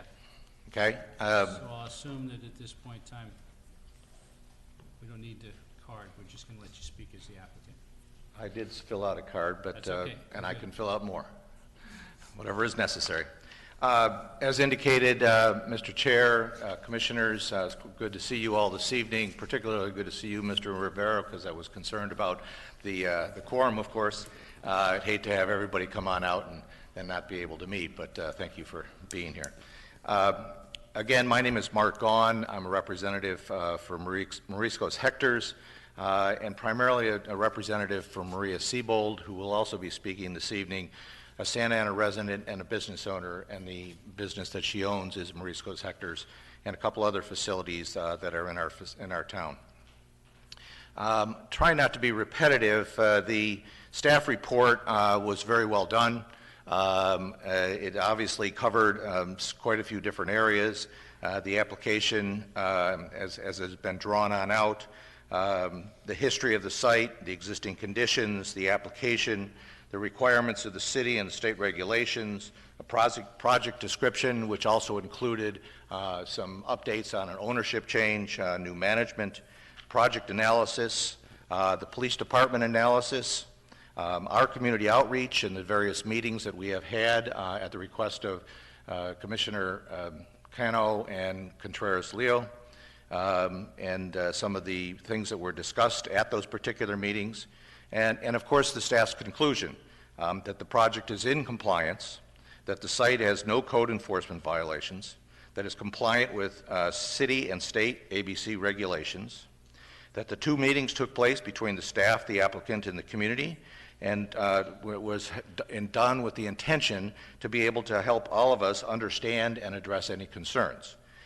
There are some things that are within the application or changes to the application, such as the number of hours that I'll just discuss in just a second, and the family-friendly nature and the serving of breakfasts that took place as a result of those. So while there, as Vince had indicated, there will be some individuals that will be speaking this evening, I would expect, who will be against this particular project. We are always open to continue our conversations with them, and if there are things that are within our control, the applicant, on behalf of the applicant, I will say that they are very sincere in being able to try to address any of those issues. If they're within our control, that becomes a final piece of it and so forth. If I may address a couple of things that Vince mentioned. One of the items that got my attention on his staff there was that one of the calls that came on out was an armed robbery. That was an armed robbery against our facility in the middle of the day. We cooperated with the police department through the use of our cameras, and they were able to apprehend the individual. And then the other thing with regards to the CPUC, with regards to the after hours, Mr. Rivera asked about the hours that were being applied for. Originally, the application was for the extension from midnight to 2 a.m., 7 days a week. As a result of our meetings, again, we have decided that we can cut that back to weekends and holidays. And hopefully that will be somewhat more acceptable to the community. At this point in time, I'd like to ask two individuals, Ms. Siebold and Mr. Tarifa, to come up and join me. While they're coming on up here, Ms. Siebold is the owner, and Mr. Tarifa is the, I'll call him the Chief Operating Officer. It's important to know that because there have been a lot of changes that have taken place. As Vince indicated, over the years, we were asked to give some time, correct some issues. We feel as though that we have continued to have corrected those issues, and we continue to try to improve upon this. The competitive market out there is the largest reason that we are requesting this conditional use permit for the sale of distilled spirits. We have noticed a drop-off in sales because there have been some newer facilities that have opened on up, and they have been able to sell their distilled spirits, and we're trying to maintain an equal footing. So I, of course, am asking for your approval. I'm asking you to support a local businesswoman who employs hundreds of Santa Ana residents. We need to keep this organization in business, and again, I ask for your approval. But with that, I'd like to turn it over to Mr. Tarifa. Good evening, Mr. Chair and Commissioners. My name is Jose. I've been working with Mariscos Hectors for over 2 years on the operation side. And I'm going to let Maria speak. I'm going to translate for her because she speaks Spanish better, and she can convey what she's feeling so you guys understand a little bit better. Bueno, buenas tardes. Yo tengo ahí trabajando en Mariscos Hector. Mariscos Hector está por 30 años. Mariscos Hector has been in business for 30 years. She actually was a waitress there and was able to purchase the business. Y compré el restaurante hace 14 años. In 2005, she was able to buy that business. Estoy trabajando muy duro porque es bien difícil para mí porque soy una mujer soltera. Pues trabajo muy duro para mi familia, para darle trabajo a la gente. She works hard running the business. She's a single woman supporting her whole family.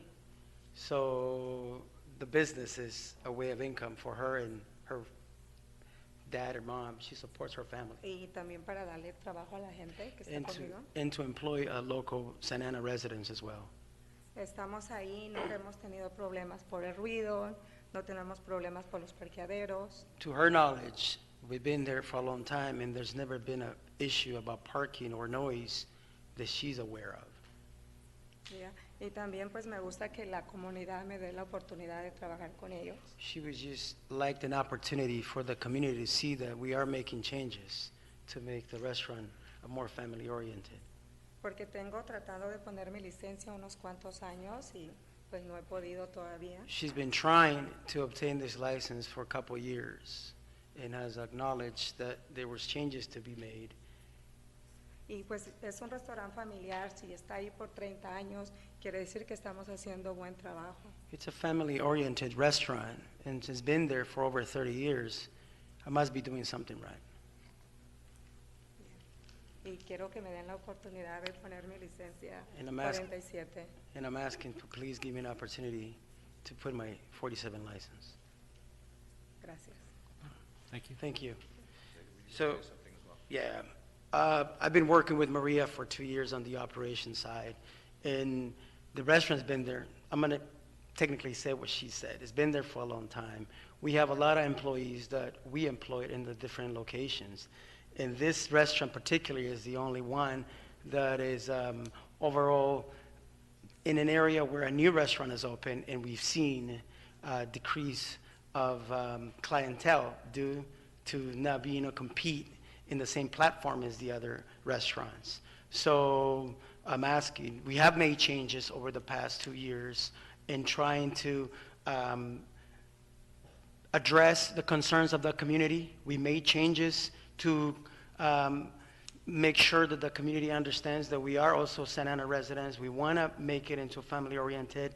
We have placed and made changes on the menu for family-oriented kids to come with menus and Wednesday family nights. We're making the change, but it's hard to employ a lot of people without being able to compete in the same platform as other restaurants in the same size.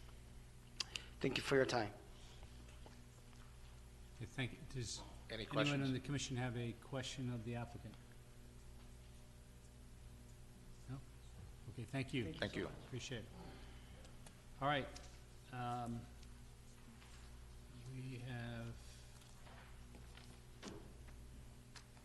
We have a number of items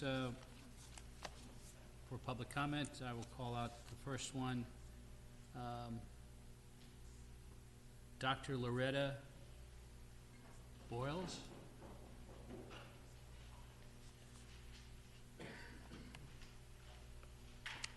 Good evening, Mr. Chairman, fellow commissioners. My name is Dr. Loretta Bailes. I am a resident of Santa Ana. I live in the Wilshire Square area at 1318 South Birch Street. And currently, I do not support the selling of distilled liquors, AKA hard liquor, at Mariscos Hector. We welcome a family restaurant. This would be terrific. And my reasons for this is where it is located. It is located in a neighborhood. I've been there numerous times, different times of the day, and it does not lend itself to the selling of distilled spirits. I think we can work with them and have a family-style restaurant. But if you look and you stand, and you saw a picture this evening of the restaurant, right to the back of that are homes. To the left, to the right are homes. This is in a family neighborhood. And I welcome any of you to state whether or not you would live there in that area and support that when there are children and families living in the neighborhood.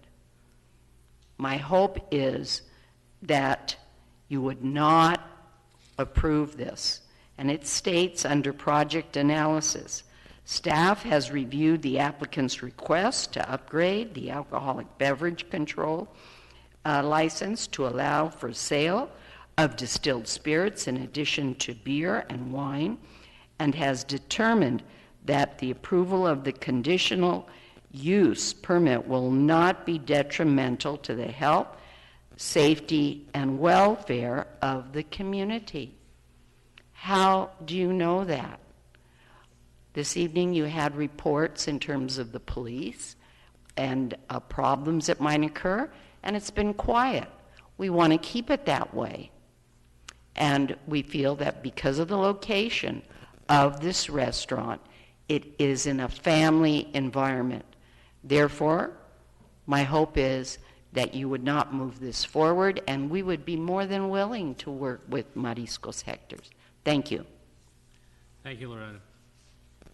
Susanna Sandoval?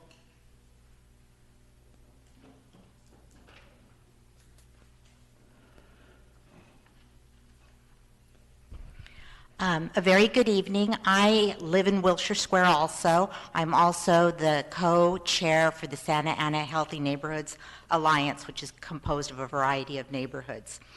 As appointed members, the planning commissioners demonstrated their civic and social responsibilities and listened to the concerns, facts, and issues presented by residents at the Planning Commission meeting on March 27, 2017, when they voted not to approve Mariscos Hector's request for a full liquor license and extended hours of operation. Once again, you have before you Mariscos Hector's request for the Type 47 license that will include distilled spirits, adding a full bar to the currently approved Type 41 for the sale of beer and wine, and the request to allow after-hours operations until 2 a.m.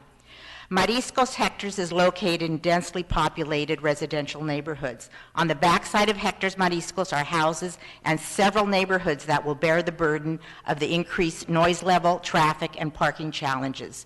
These environmental and public health issues will impact the quality of life for Madison Park, Pacific Park, Wilshire Square, and Delhi neighborhoods, and the South Main corridor. With the requested 2 a.m. closing time on Friday, Saturday, and holidays, the increased noise level will be disruptive to healthy sleeping patterns for adults and children. The nightclub environment that will be created with these request approvals will be detrimental to our residential neighborhoods, where we have been working hard for several years now to create an environment for family, health, and wellness, and a safe and clean environment. We urge you to vote no and maintain Mariscos Hector as it is now, a family restaurant within normal lunch and dinner hours, and now I understand the breakfast. And we want to work with Mariscos Hector's under this current environment that they have. Thank you very much. Thank you. Appreciate that, Susan. Irma?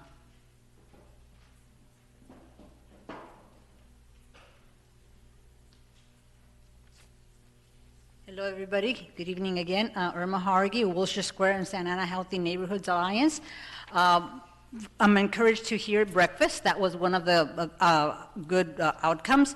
We do encourage and need a family restaurant. No question about it. I support businesses. But a nightclub, entertainment, hard liquor, in the physicality of that location will be very detrimental. And if we haven't had occurrences now, bravo, let's continue that. The minute you open the door to a different atmosphere for the sake of, and income is great, but at what cost? At what cost to the quality of life for the neighbors? And by the way, again, I'm a realtor. Will that affect our values if you start having that? Will crime increase? Because that brings a different element when you have hard liquor and extended hours, even though it's the weekends, but now you have that. So we encouraged the owners to do a family restaurant, to be well known for their breakfast and the family welcoming, and hopefully a nightclub further down the South Corridor in a better location, a quality one. So there's different ways of doing business. So for that, we are happy with the status quo. We do not support the extended hours of the hard liquor. Thank you. Thank you, Irma. Jose Tarfa? Okay. You already spoke. Sorry. Thank you. And we have Marissa here, Sarah Bolt. Enrique Mendoza.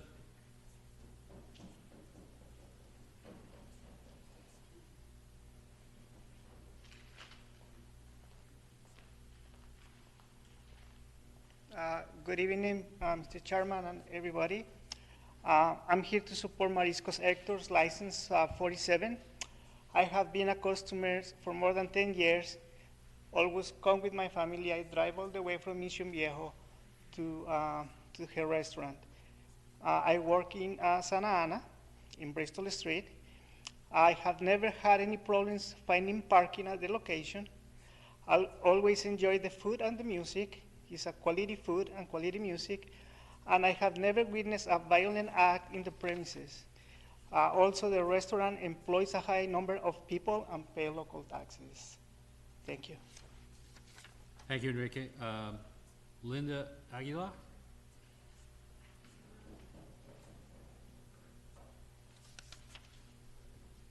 Is that okay if I translate for her? That's fine. Thank you for doing it.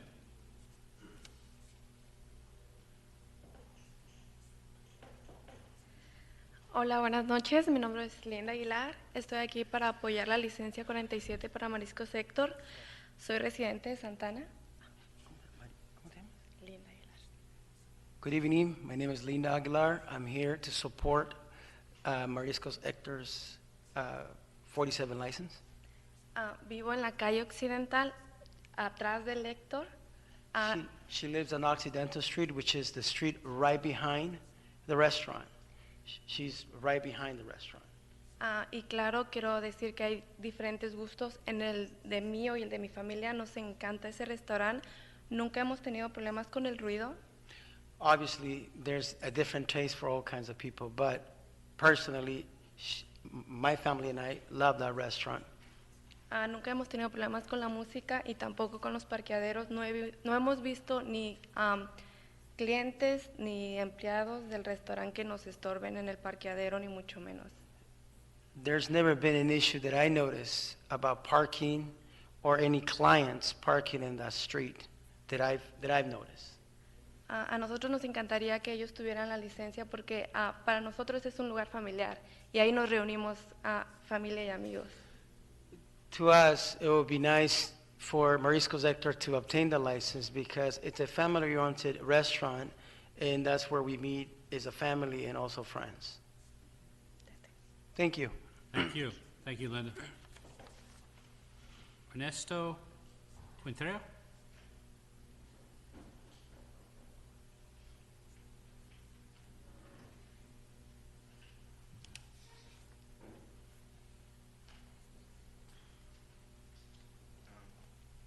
Good evening.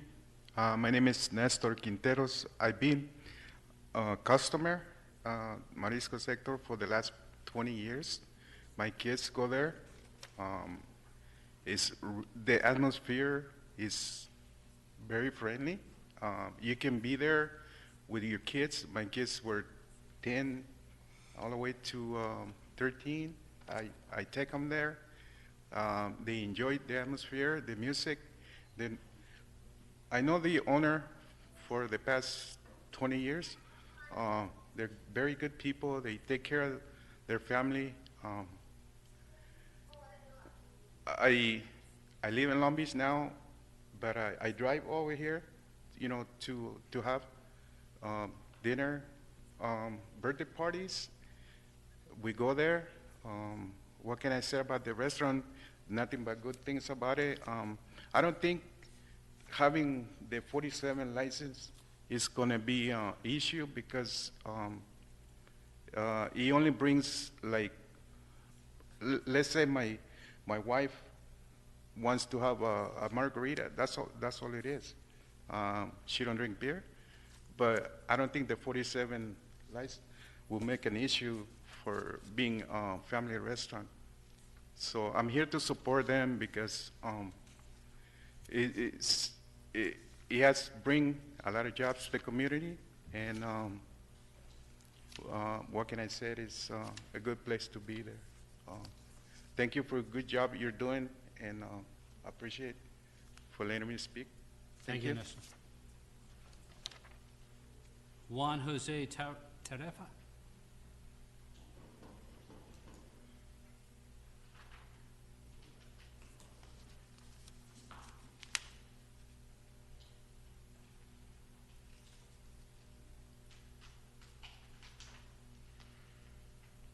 Good evening, sir. My name is Juan Jose Tarifa. I'm working with Marisco Sector for 15 years. I'm doing all the bookkeeping.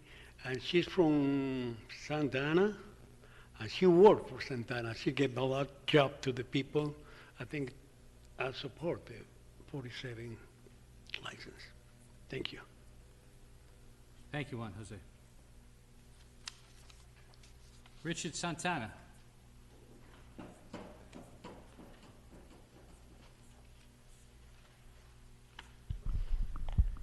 Good afternoon, commissioners, members of the board, city staff for being here today. My name is Richard Santana. I'm the Neighbor Association president at Medicine Park, and we're here today to oppose the item before you, which are the two conditional items. We've had unsuccessful meetings in June and in July, and from our last meetings, we have seen no improvement. I know that Mark came before you, and so did Maria, saying that, give them a chance. They want to stay competitive with other businesses. In fact, that's actually drawing more of an issue in our neighborhood because recently they have a new owner, which is called Sarguayo. It's right across the street from Hector's. And they're both competing for the same clientele, recent brand new opening store. We're seeing parking spill into Berkeley, not Occidental. Occidental is the street behind the restaurant, but where the noise is being impacted is on Berkeley Street. Parking. The parking plan has it's been pretty much a fictitious, I can't even explain the plan because they're saying they want to do off-site parking. They want to have folks walk over through Main Street. As you can see, Main Street is a very busy corridor street. If you're serving hard liquor, how do you expect to have someone inebriated cross that pedestrian highway? Let's say they were to park inside their parking lot, which is pretty small. They only have two options, which is to go northbound on Main Street or go eastbound on Berkeley Street, which is residential streets. And there has been hit and run accidents. I myself have canvassed the neighborhood and I've spoken to the residents. And a lot of the residents were not going to call to make a noise complaint. That's just the reality of it. Most of them are renters and they don't want any issues with the businesses. And they have put up their signs and cones and trash cans to help protect themselves from their driveways being blocked. So that's that. And I also want to play a quick soundbite. This was this Friday, and the after hours is a reoccurring issue. PD is so tied up when it comes to service calls, they don't have the opportunity to go there in a timely manner. But this is 12:30 at night. Let me fix that again. Sorry about that. I'm having issues. But I'll go ahead and forward this to Mr. Fergoso. And this is about, I want to say 100 feet from the resident's home. And that's the music and noise complaint that they have to endure at night. And these are working families. These are families that wake up early morning. These are kids who, I'm going to be honest with you. A lot of the patrons like to pregame and drink before. If you can just give me a quick second, Mark, I can wrap up. We find bottles, we find cars, we see it spill. Like I have a photo of cars parked in front of the fire hydrant, just 1 block down the street. And we respectfully ask that you, at this current moment, is to either continue the item or to oppose the item altogether. Either way, if you do decide to move forward, we will be appealing the following day. Thank you. Thank you, Richard. Jose Gonzalez.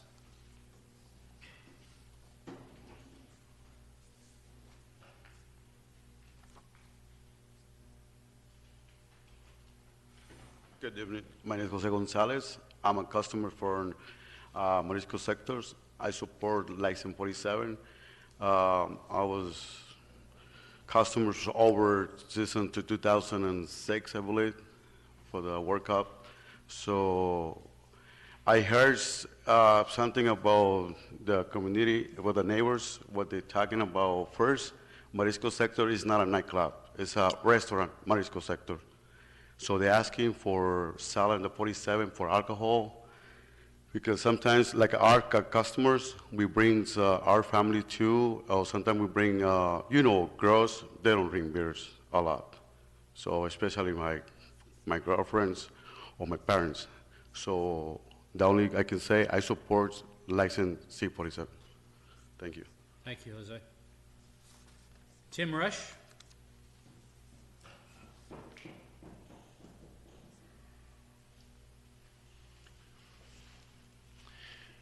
Good evening, Commissioners. I'm here to oppose the applicant's request, and I want to echo comments made by others here. I think past is prologue, and if you look at Hector's other two locations, I know the one on Broadway, every single time I drive past it, my God, the music is blaring out of there. I can hear it through my car windows that are rolled up. And that's at 5 o'clock in the evening or 6 o'clock in the evening. The other location that's on Standard and McFadden, I happened to drive by there last Sunday morning. This is Sunday morning at like 9:30 in the morning. And the music was so loud, I have a hard time imagining that that is truly a family restaurant. I wouldn't take my family there. My God, you'd have to have a bullhorn to yell across the table, "What would you want for breakfast?" That's ridiculous. So to say that's a family restaurant because now they've decided to open at 8 o'clock for breakfast, I don't buy that. Who eats breakfast at 8 o'clock? I eat breakfast at 6:30 or 7 in the morning. Maybe on a Saturday or Sunday, but not during the week. And you don't need to stay up till 2 o'clock at night open, particularly when you back up to residences. It's just an unhealthy environment. I guarantee you that if you were to interview a real estate appraiser and say, would this benefit the property value of the people living behind them, or would it be something that would affect them negatively? I'll bet you $1,000 he would say it would affect him negatively. That's not an asset to the neighborhood. Now, I applaud this lady. She's employing a lot of people, and she's a Santa Ana businesswoman, but her other two locations don't exhibit a concern for her neighbors and quality of life. And as this gentleman just shared with you, the recording at 12:30 at night, that's not a family restaurant. That's a nightclub. And if it walks like a duck and it quacks like a duck, whether you call it a family restaurant or a nightclub, it's a duck. It's a nightclub. And adding hard liquor to this mix and extended hours is not going to be good for the neighborhood and the people living around it. Thank you. Thank you, Tim. Joe Senable?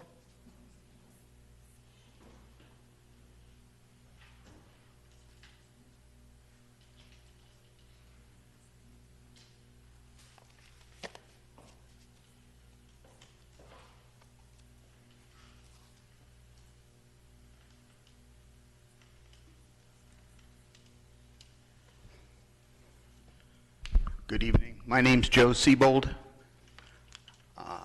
Maria's my ex-wife, just so it's on the record. I have been going to Marisco's Hector's since 1995. I enjoy going there personally. The food is great, the people is great, the service is great. I also enjoy taking customers there. I'm a businessman, and I have customers that come in from all over the world, and I take them there, and they enjoy it. And to be honest with you, one of the first questions is they want a margarita, and they can't get it. It's kind of a, downer for a lot of people that want to enjoy having a meal. Marisco's Hector's is a restaurant. It's not a nightclub. Never has been. They've got music there at night? Yes. Can it be toned down? Possibly. Set some criteria. That's all that needs to happen. And let her have her license. I support Marisco's Hector getting a 47 license. And just because You want to have breakfast at 6:30 in the morning? Some of us enjoy breakfast at 9 o'clock in the morning. Thank you very much. Any questions? Thank you, Joe. Appreciate it. That's the end of the cards that I have at this point in time. Richard, you got one more? Yes. After this one, we will close the public comment, so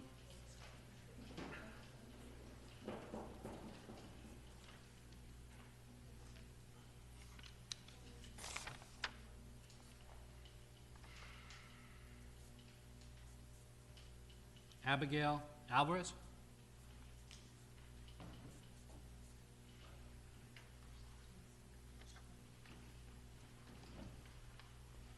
Good evening, everybody. I'm with the Madison Park Neighborhood Association. I'm the secretary, and I want to echo what my neighbors have already mentioned, and I was also present during the summer talks that we had with them, and we brought to their attention a photo of their menu where they're advertising shots of tequila, and I can forward this to you.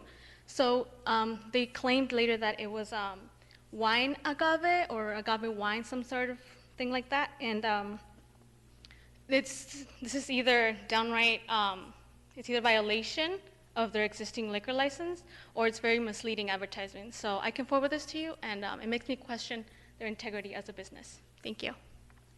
Thank you, Abigail. Arturo Newton?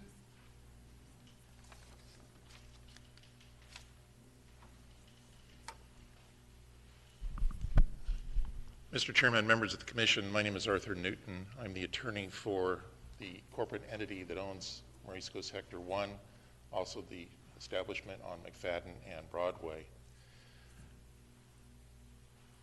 I was present at the April 2019 Planning Commission meeting. I noted the two major issues were traffic and noise. Your staff is, particularly the police department, has evaluated this location in view of the application and finds no adverse effect on traffic simply because someone can buy a margarita versus a couple of bottles of beer. Second was the noise. Our staff report again said the police, they haven't had any noise complaints of any significance in the last 5 years. That's hardly a reason to deny this applicant the license that she requests.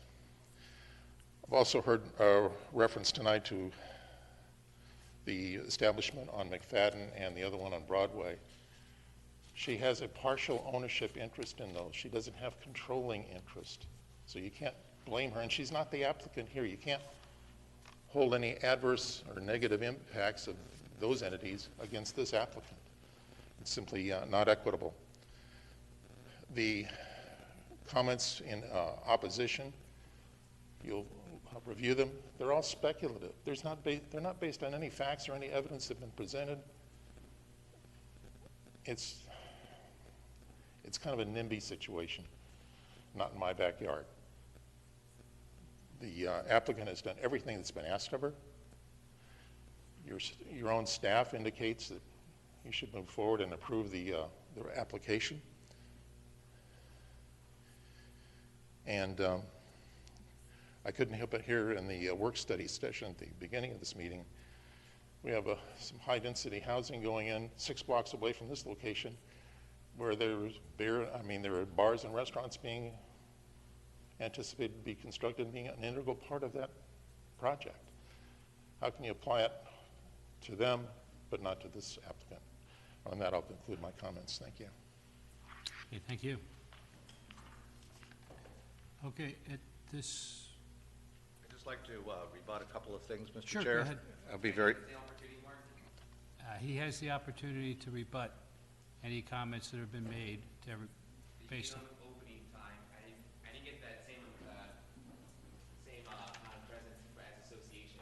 So I understand that that's his client, but I also have an association president and represent the residents in that neighborhood. So if you would allow me to give more time, I would have given you more information. It's one fairness, Mark. No, Richard, the process is simply this. The applicant has 5 minutes to rebut anything that was said during the public comment. That's the way we've got it set up. You had your 3 minutes. Everybody else had their 3 minutes. Everybody else had 3 minutes to talk about what they wanted to talk about. So at this point in time, it is rebuttal unless, Lisa, there's anything that we're missing No, here. this is correct. This is the procedure that we run the meetings. Last meeting we had, you gave me the opportunity to come up here and answer and question, cross-examine Mark.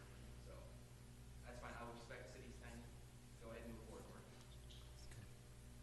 Go ahead, Mark. Got a lot of good marks around here tonight.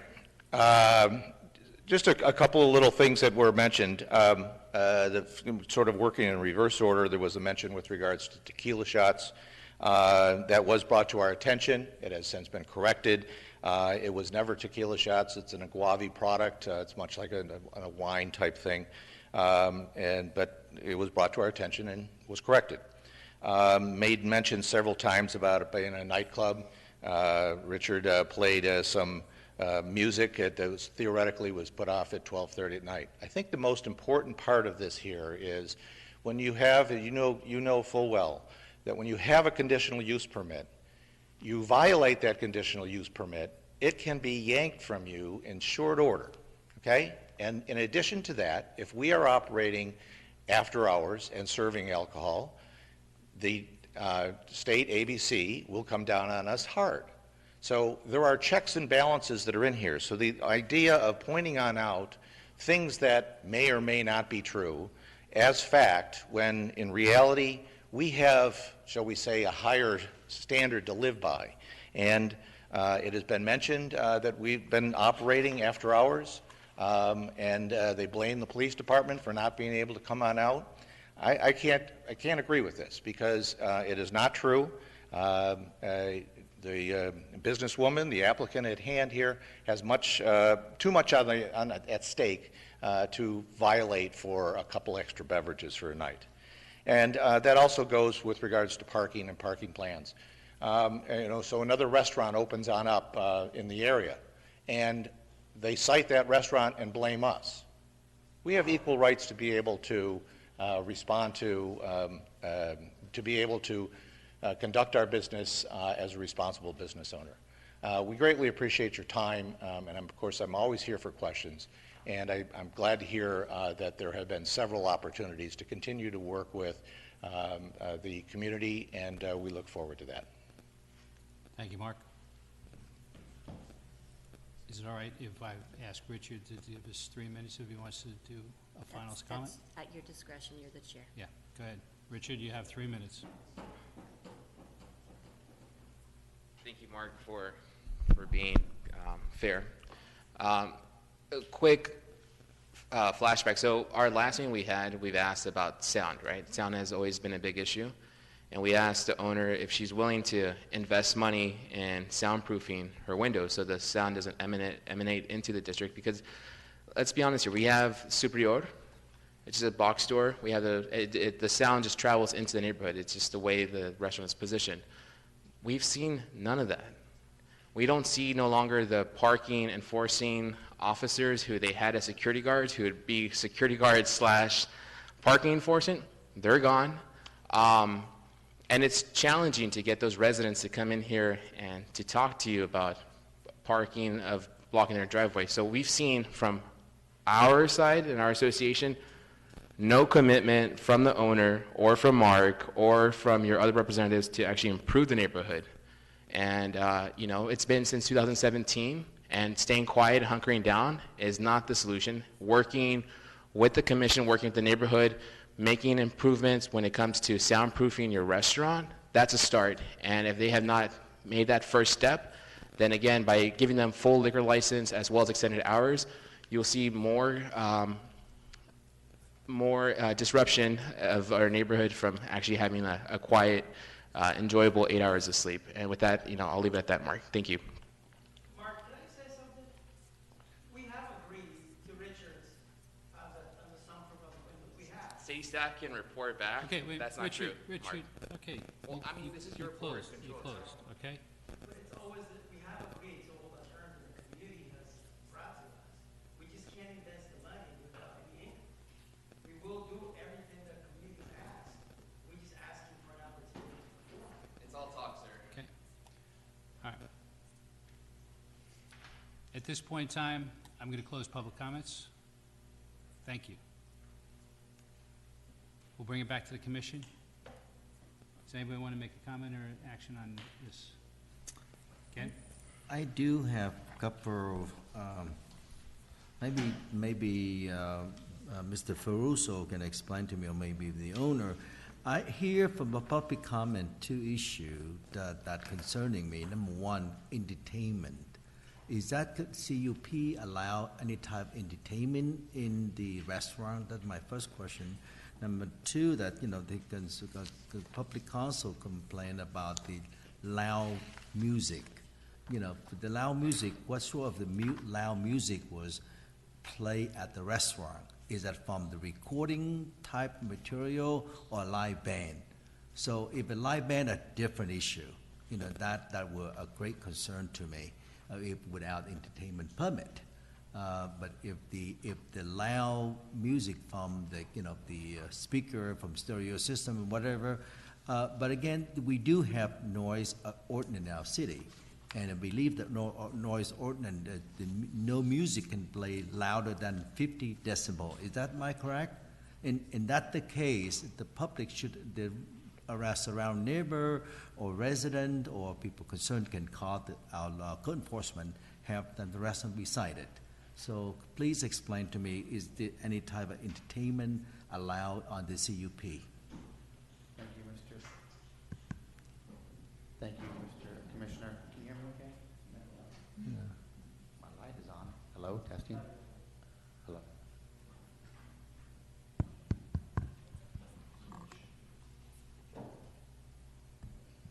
Can you hear me on this one?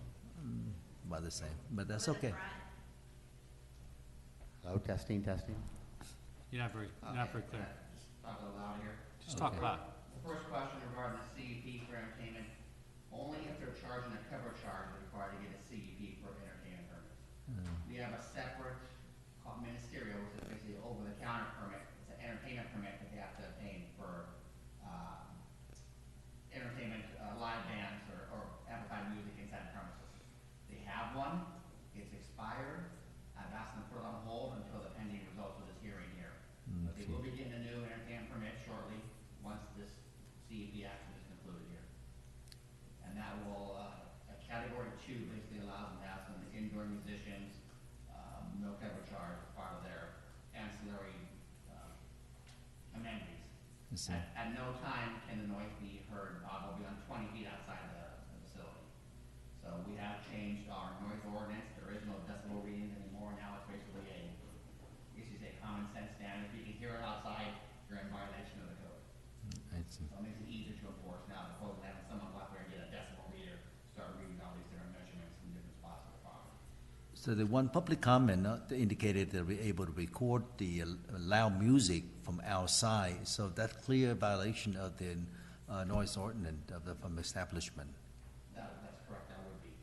I can't verify the noise came from that facility or not. Well, Thank nobody you. can. I mean, it's a statement. So, I mean, you're good, Vince. Thank you. So at this point in time, there is an entertainment permit that the applicant is applying for, and it's a category 2. Yes, which is non-cover charge, non-after hours. But it is live music. It's live music. Okay. And they have a mariachi band that occasionally will come into the premises and play music. Okay? I have been music for 30 years there, and I don't have never problem with the neighbors, the live music. Well,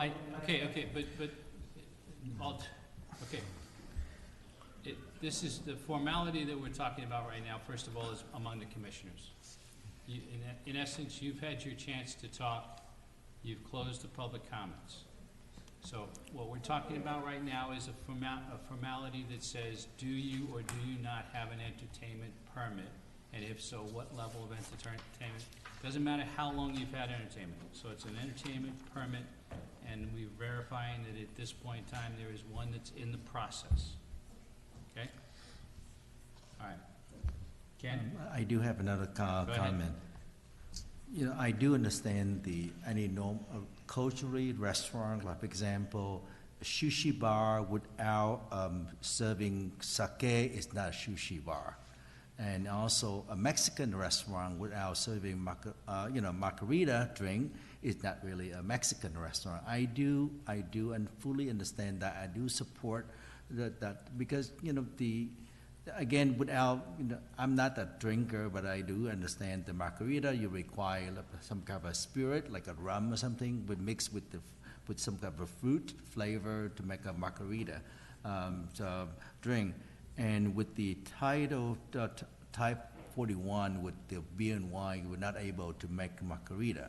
Type 47, they would do that. But again, I do concern of the issue, if you're calling a family restaurant with the live music, live band, entertainment, and with the margarita, I understand that, but again, with the hard liquor and also requesting for after hour, after midnight, that caused some concern to me. I hope you understand where I'm coming from.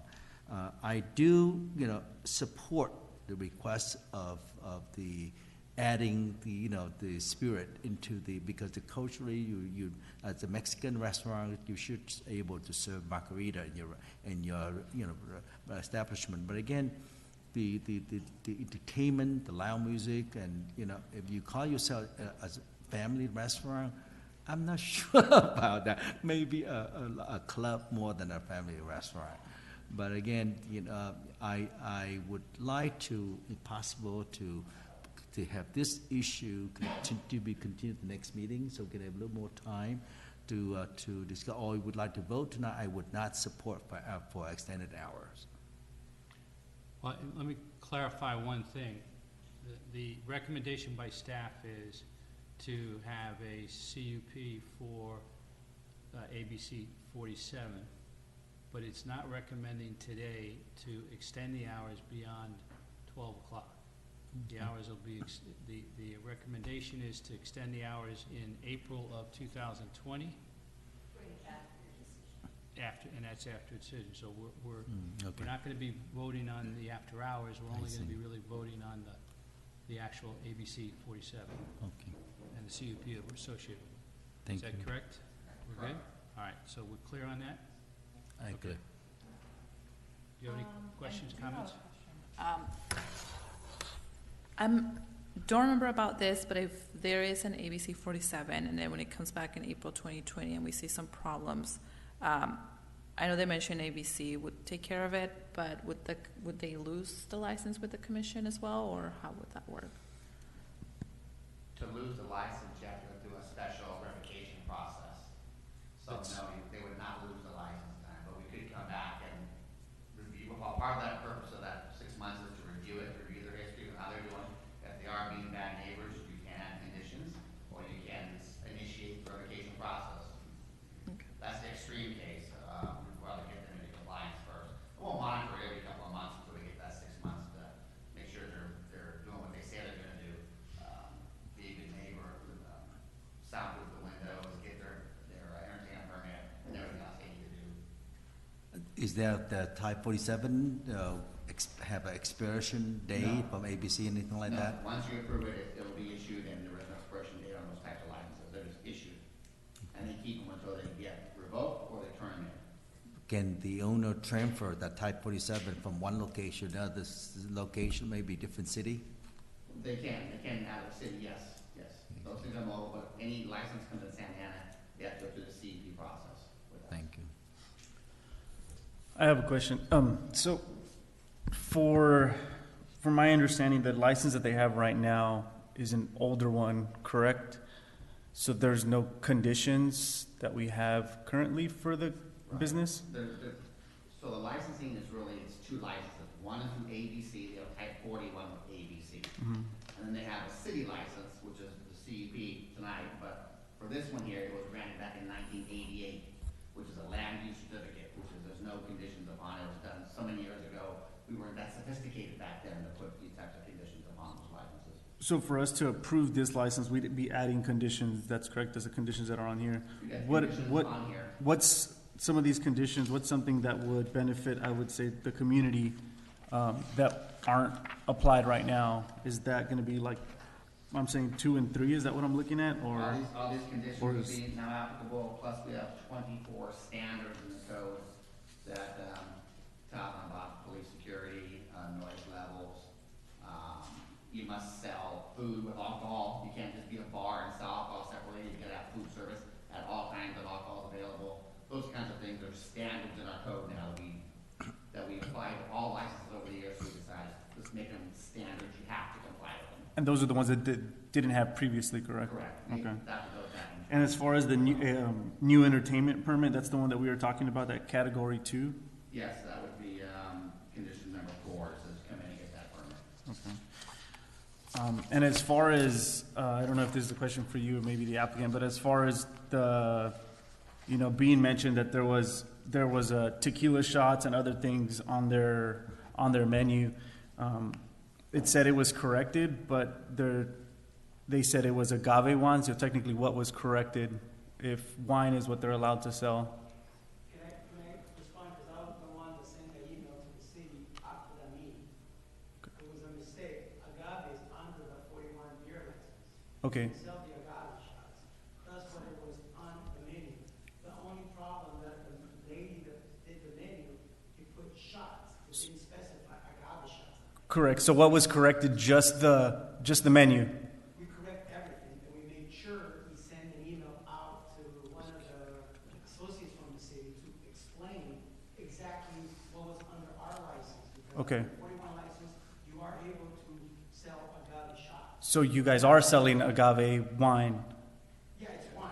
right? Wine, yes. So which means that you're already selling agave wine for margaritas and for shots and for, We stopped that completely because we didn't want the community to think. but that's something that you can do, correct? As long as you advertise it as wine, Right.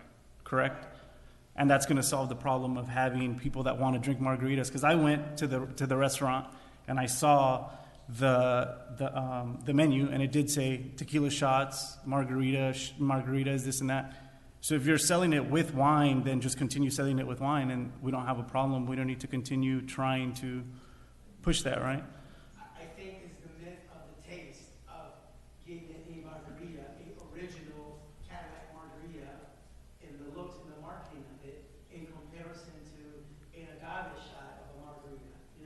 That's, I guess, how do you explain and educate? But everybody else saying that, oh, I'd like to bring my mom here and have a margarita, they can. That's not a problem, right? Whether it's exactly what everybody else is doing or what you're doing on your own, then that's different, right? It's a different product.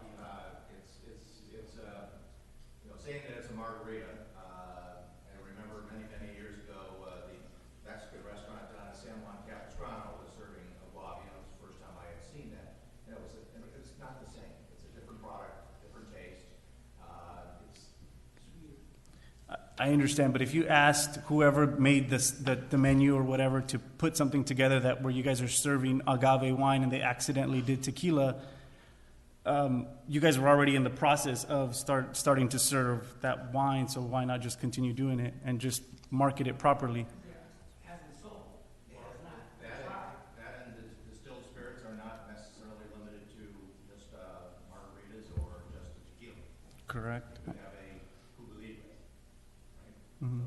You can't fake Cuba Libre. Well, that was my question, because I didn't really understand, because like I said, I went to the restaurant and I saw that and I was a little bit confused, because I did see that there was tequila shots, and if that was the plan, then why not just continue doing it? But Okay. Any other comments? So right now we would add recommendations as well, right? Oh, we can either add recommendations or we can request a continuance, but, I think one of the things that I'd like to comment on to begin with is that, first of all, I think that what we have to do from our standpoint is, yes, there's 3 different Hector locations. We are here to talk about one.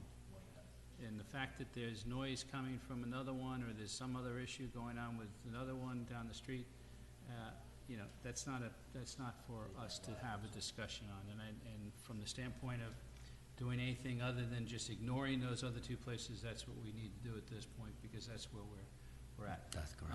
The second thing that kind of concerns me is that, we've been extending this and continuing this for a number of months, and it's a question of getting the neighborhood to work with the restaurant, and the restaurant to work with the neighborhood. I heard from several people when they came up to give their public comments, they said, if you keep on doing what you're doing, we're gonna continue to work with you. But it doesn't seem like we're getting people to work together here. I mean, if it stays status quo, the neighborhood's gonna work with the restaurant. I'm not sure what that really means, because what we've been trying to do is move forward and work together, neighborhood and the restaurant, and we just continue to run into some issues. One of the other issues and concerns I have is that the individual that was handling this from a planning point of view is no longer here, and we really don't have any insight from a planning perspective as to what went on in these meetings. Is that a fair statement, Vince? Yes, we have our neighbor initiatives team who was at those meetings as well, so Scott and Margarita attended and Okay. provided feedback to the staff. It would be nice to have had Scott and Margarita, or one of them, here for the meeting here. So, I'd like to just say, if we do decide to have a continue on this one, I would like to make a recommendation that we bring Scott and/or Margarita to the next meeting if they did participate in these discussions, because right here, we just had a point of discussion where we talked about windows being soundproof windows versus regular windows, and, everything else, and this is the first time I heard it, and there was nothing in the documentation to say anything of that nature. First time I heard of it too, but I can tell you that the section of the staff report that talks about the planning commission follow-up in the meetings, Scott and Margarita did preview the sections, and they reviewed it, and then we're in agreement with what was written there, so we are essentially here tonight by what was written in the staff report. Okay. All right. Any other comments at this point in time? Felix? Angie? No. Ken? No. Would anybody like to make a motion? I'll make the motion to approve, it's only one part. Well, no, we have to approve both the recommendation for the CUP and the recommendation to postpone the action of the CUP number 2019-11 to April 27th, 2020. Okay, so I'll make a motion to approve the CUP number 2019-10 and postpone 2019-11. Okay. Do we have a second? Do we have a second? I would support it, but I would like to put some sort of condition to it that we're able to come back and review the rest after 6 months of the noise issues, loud music, entertainment, thing like that, and some sort we can keep monitoring it and review in 6 months, like condition to temporary approval for 6 months. Something like that. We need time to monitoring your, be fair. This is the way we fair both to the applicant. That because we'd like to give you opportunity to be competitive with the restaurant to be open or going to be open near your restaurant, and also preserve your culture and able to serve margarita. But I be honest, I do concerned about your noise issues and entertainment and live entertainment. Margarita band is the entertainment is not really loud noises, but if you turn into a club, and that would be an issue to me. So that would not become a family restaurant anymore. So I'd like to get with some sort of condition that would able to go back to an approval with 6 month, the monitoring or some sort, without, if we have no issue within that 6 months, and we permanent approval, something in that nature. Let me comment on that and Yes. just say, if we approve CUP 2019-10 as conditioned, then that essentially allows the applicant to move forward with a type 47 license. Correct. If we decide after 6 months that this is a disaster and there's a problem and we need to stop it, we really don't have any control over the ABC 47. It's already done, and it's a different group of people that basically monitor the revoke or control of that particular license, correct? It would be the city as the approval body of the CUP at that point in time to decide whether or not to initiate revocation proceeding. If we do go through that process and you do find for revocating, then we would notify ABC. ABC would automatically terminate the license because they don't have a CUP. Okay. So You have the ability to add conditions, we'll make it a public hearing, so you can add more conditions if it warrants it, or the extreme case, is revoke it. Start to initiate the process of revoke it. It's a process you have to go through, done it once in 30 years. So. Felix? I mean, I'd like to see this continued to give the applicant the opportunity to start those things about soundproofing and all that, and getting that going rather than saying, yeah, we'll do it once you give it to us. If you get those things going and we're seeing that you're moving forward, you're working with the community, then I'll have no problem with approving that CUP. But I think that first we need to start the soundproofing, start all this other stuff. Then we can talk about having that license. Then we can talk about opening later if that's the case. But to sit here and say, yeah, let's approve it and hope that those things happen, I don't think is good on our part and for the community either. Okay, well, we have a motion on the table right now. We have no second, because Ken, you didn't really, did you? Not really second it, but would like to. Right, you didn't really second it, so I just want to say, Angie's motion is on the table. The question is, at this point in time, do we have a second to your motion?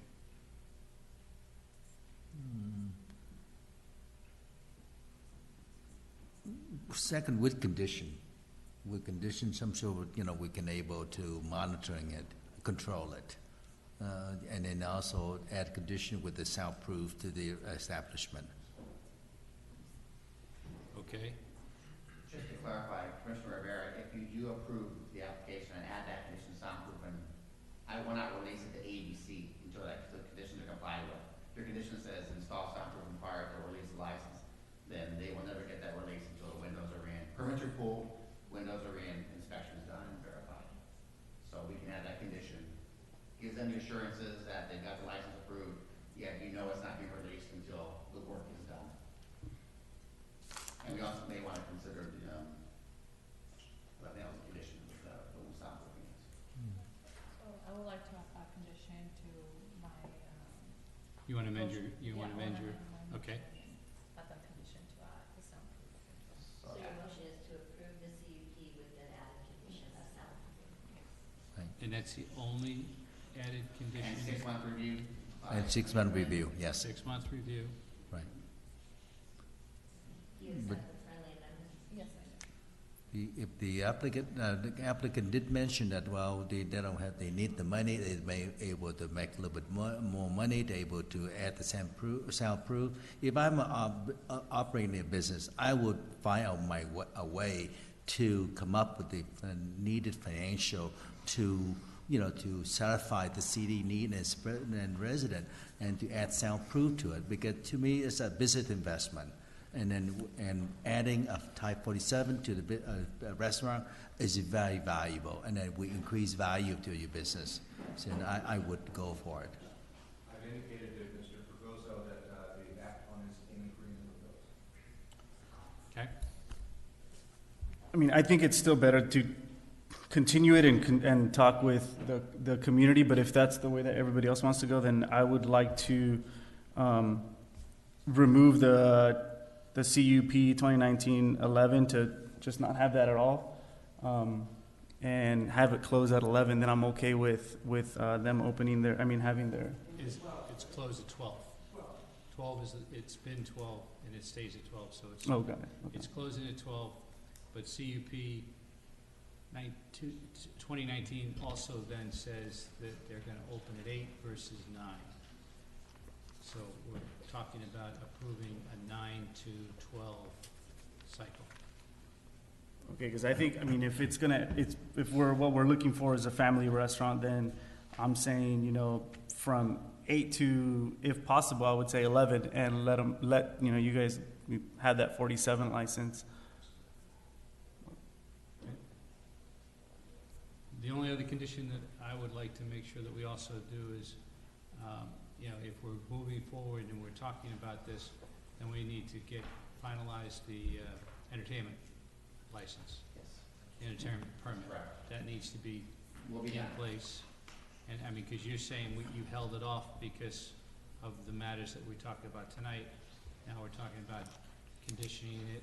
We'll condition that also. It's item condition number 3. Exhibit A, H2-16. In 2019-10?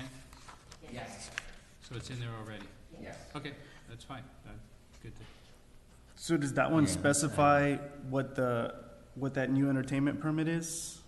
So that we're aware, how loud it can be or anything like that, or is? Well, the loudness is based upon the code, Mhm. which can't be in 20 feet Mhm. outside, you can't hear it. And then it depends on the type of activities they do inside the facility. So if it's just like recorded music, it's a class 1. If it's recorded live music, it's class 2. If it's live music and dancing, it's class 3. And then if it's after hours and cover charge, it's class 4. So it all depends what they're asking for. Class 2 permit. So it's basically some live music and closing before midnight. And that's what they're asking for, is the Yes. category That's a ministerial, it's a lot, it's issued by staff level. We have a list of standards that comply within the code, they have to comply with them, or else we don't get the permit. We don't get the permit, we don't do entertainment. Now, one other clarification I want to make sure of, because it was stated there, that it would be weekends and holidays for this midnight to 2 a.m. But again, this is, part of 2019-11, correct? Correct. So we don't have to worry about anything having to be talked about beyond 12 o'clock at this point in time, okay?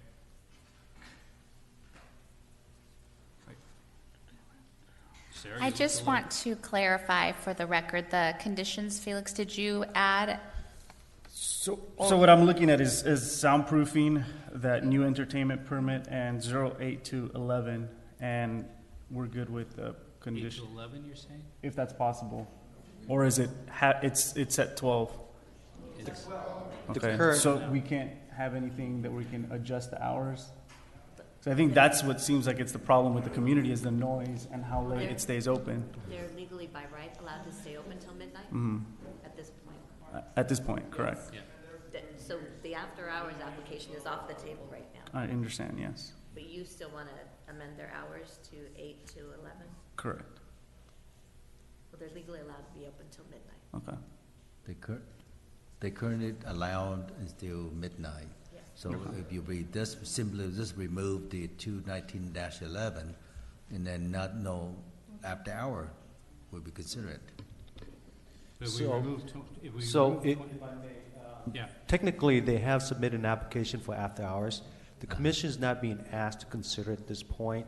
The commission, while it may desire, from what I'm hearing, is to eliminate the application of 2019. It's going to have to come before you, and at that point in time, in 6 months, you can make a decision on it. But the decision to withdraw the application, it's up to the applicant. At this point, they have submitted an application to the city. We have an obligation to review and then make a recommendation, and you would have to make a decision at that point in time. You're not being asked to make that decision today. You're referring to 2019-11? Correct. Okay. Correct. So it's in process, it has to be decisioned at some Correct. point in time in the Correct. future. Got it. Got it. Any other? Okay, are we clear on the 11 versus 12? Yes, understood. I was just trying to say, in good faith with the community, if the applicant wanted to shut down earlier or something, just to comply with what's going on and maybe get this, this starting of these first couple months or first 6 months, saying, hey, in good faith, we'll close at 11 and kind of see how things go, and then they could always open till 12 later. But I was just trying to find a way to help them work together, the community and the applicant. So, but if they're on 12, then they're on 12. Let me just ask. Maybe after they soundproof, which is the condition you just added, maybe there won't be that problem with the noise. Possibly, yeah. curiosity I just have on this thing, and just, if it's 8 to 12, and those are the hours, what's last call? 12? 11:30, right? Okay, so it's 11:30. So there is some flex there. Okay. Do we have a motion, Sarah? Do you want to repeat this motion? A motion by Commissioner Kano with the added condition of soundproofing. There was a friendly amendment by Commissioner Nguyen to bring back the matter with in 6 months for a review of noise. Okay. A 6-month review, that's correct. Which would coincide with the 2019-11? So we'll have that on the 27th of April, 2020? Okay. Felix, you got everything that you want?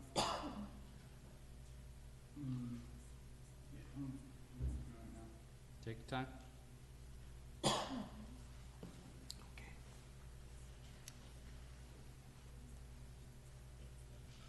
So that includes the soundproofing and No, and the entertainment is already included in the current CUP. That has to be done, the code requirement, they have to get in here, but if there's entertainment property. We don't have to put it out as a separate. Oh, it's already It's correct. already in. Okay. We don't have to condition it. Okay.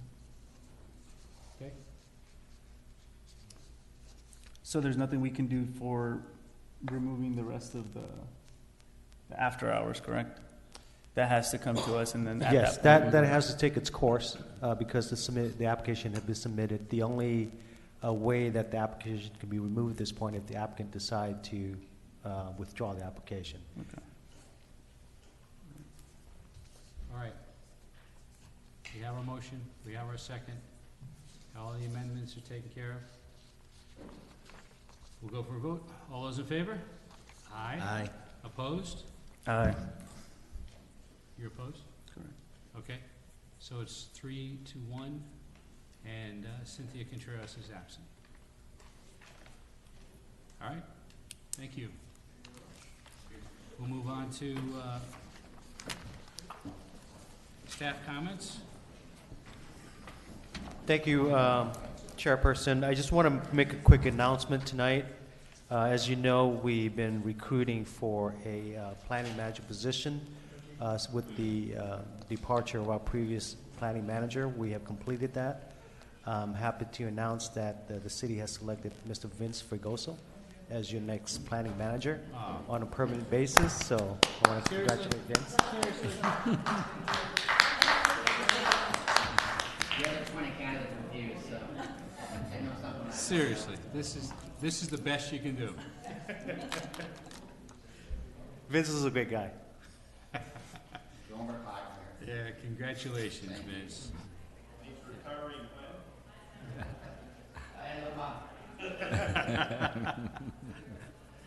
Okay, well, that's great. Good enough. Thank you. All right. I've got one here for you at that time.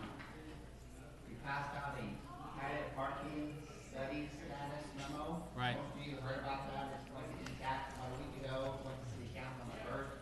Public Works is putting together a pilot parking program in the study.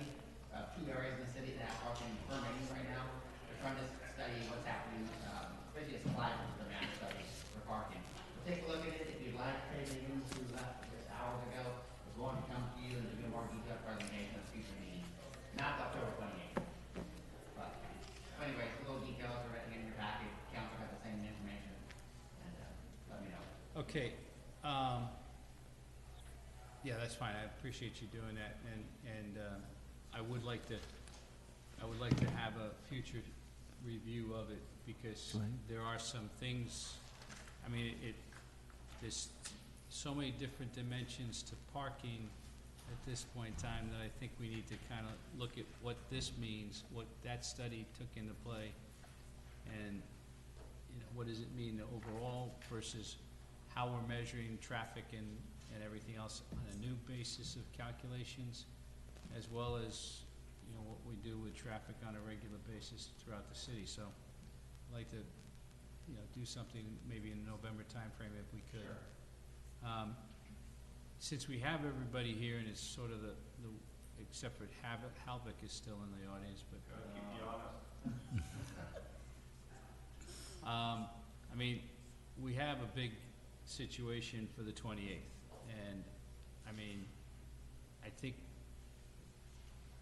I'd like to have a little quick discussion about that. I mean, we have, on one side, the Toll Brothers and the, you know, project down here in the city, and then on the other side, we have 2525.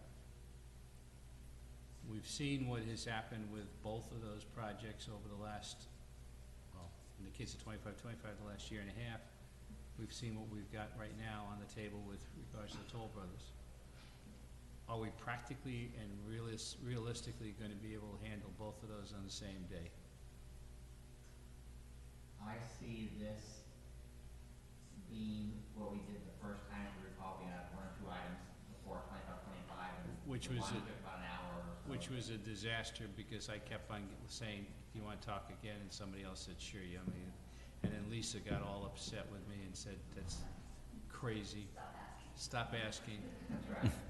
But We committed to 20 to Toll Brothers. They do have time when they do want to move forward. They have financial incentives or considerations with First American. Again, we did tell the 28th, not knowing what was going to happen 3 weeks ago with the 2525. But I believe we can get Toll Brothers done pretty quickly if they just, if they meet the minds on the historic preservation portion of it. And I kind of disagree that we're going to be able to get to a quick solution with them. I mean, I just think that from what was done at this point in time, at this, you know, at this juncture, and for them to have 2 weeks to come up with a strategy, which the Toll Brothers have basically said, we're not spending any money. Well, I think it's time we engage First American now. And, you know, Well, I think we have to engage First American. And I've got to call out to First American to see what we can do. Who are you calling out to? I don't know, I've asked for a contact name, someone high up in the organization. I got a name of somebody that was sent to me. And they may know somebody too that we can kind of. I mean, So what we'll do is that, I think we would work with you to have the initial 28th meeting and also have a backup date for a second public hearing if it gets continued, but if we're able to resolve all the issues on the 28th, as, you know, potentially we could, I think both items can be done in one night. So you're saying if push comes to shove, we'll continue the Toll Brothers? No, I would say that you would continue any item that is still being heard to a second meeting that we can determine for that same week. In the same week? That would be the recommendation, since you already began the public hearing process. So it'll be Well, a, okay, you know, now, I mean, then, that's fine. I mean, this is a discussion, so the question I would have is, we're talking about October 28th is Monday, and so the question is, it would be the 29th, 30th, Probably which, 30th, I would say, for the 29th, if it's another long meeting, you're talking about midnight, right? I'm not sure you want to come back. is the 29th council? no. No council. No council Okay, meeting. Monday. That's a fifth So Tuesday. fifth Monday, so it's not, there's no council, so the 29th is one potential date? That's the Tuesday. Wednesday's the next one after that. And Thursday's Halloween and. Yeah, I wouldn't say, I would not do Halloween. I mean, that'd be a real trick or I treat. recommend Wednesday, quite honestly, for a night of recovery from if it's another long meeting. Wednesday the Your 30th. meeting, Mr. Chairman. Well, I mean, I'm asking everybody here, Ken, Yep. is the not 29th or 30th available for you? I can look. Well, that's why we got our phones out We today. can maybe email Sarah for me to point out the 29th looks good. Yeah, 29th, 30th, both, I'm available for both evenings. Okay, I'm good the 29th. okay. All right, so 29th and 30th. Back to back. 24 hours,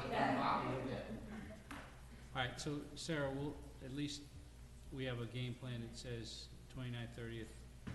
So as we did with the last meeting, we put an end time on Right, 11:30. So we're covered with that, so if we have to continue 25-25 or continue the other, we have an option. Correct. Okay? So we're gonna go with those two. We'll poll Commissioner Leo or Vice Chairman Leo as well. So if there's Okay. availability. The more we have, the better. All right, and then with regards to how are we gonna approach the historic side of this with the Toll Brothers? Who's gonna, Staff will take the lead and discuss the issue with both the applicant, also First American, as well as work with the historical advocates. yeah, I mean, if push comes to shove, we can call Parker Kennedy. I mean, we have a relationship with, Parker Kennedy, I mean, and he's the chairman of the board, so, I mean, but he's gonna knock it down to somebody else. But we can do that if we had to do that. Well, you have connections to the chamber, so if I need to, I'll get all of you Right. quickly, but we're Yeah. gonna try to pursue this very quickly. We have a staff report we gotta finish, get done here in the next few days, so the time is of the essence. If they're not done by probably the end of this week, it may get continued to 28. I mean, just to say, what I understood that came out of the meeting was two things. One was that they said, they being the Toll Brothers, they said that it was gonna cost about $10,000 to $15,000 to get a permit and pull off the facade to see what's underneath it, and they were not willing to pay the $10,000. That was, I heard, one item. And then the second item that I heard was that there's not a major push, even though people tonight said this, but there wasn't a major push to incorporate the entire building into the structure of the existing design. What they said they thought was gonna be an acceptable situation was the facade that says Orange County Title Company. That could be taken and put into some form of street art around the building, around the facility. But then Toll Brothers said that they had some school outside of Orange County that wanted to have this sign, and they would ship it down to this school. I think it was evident tonight that the Toll Brothers development team is still in the process of evaluating what's best for their project. They haven't committed. They have talked about all of those options, including the one incorporating the existing facade into the project. But, as of tonight, I haven't heard that they have committed to any strategy. I think by the next meeting when, we need to make a recommendation to the Plan Commission, it's likely that they will have to come to a decision whether or not they can do some of those options. But you're right, all of those points were discussed at the October 1st meeting. Okay.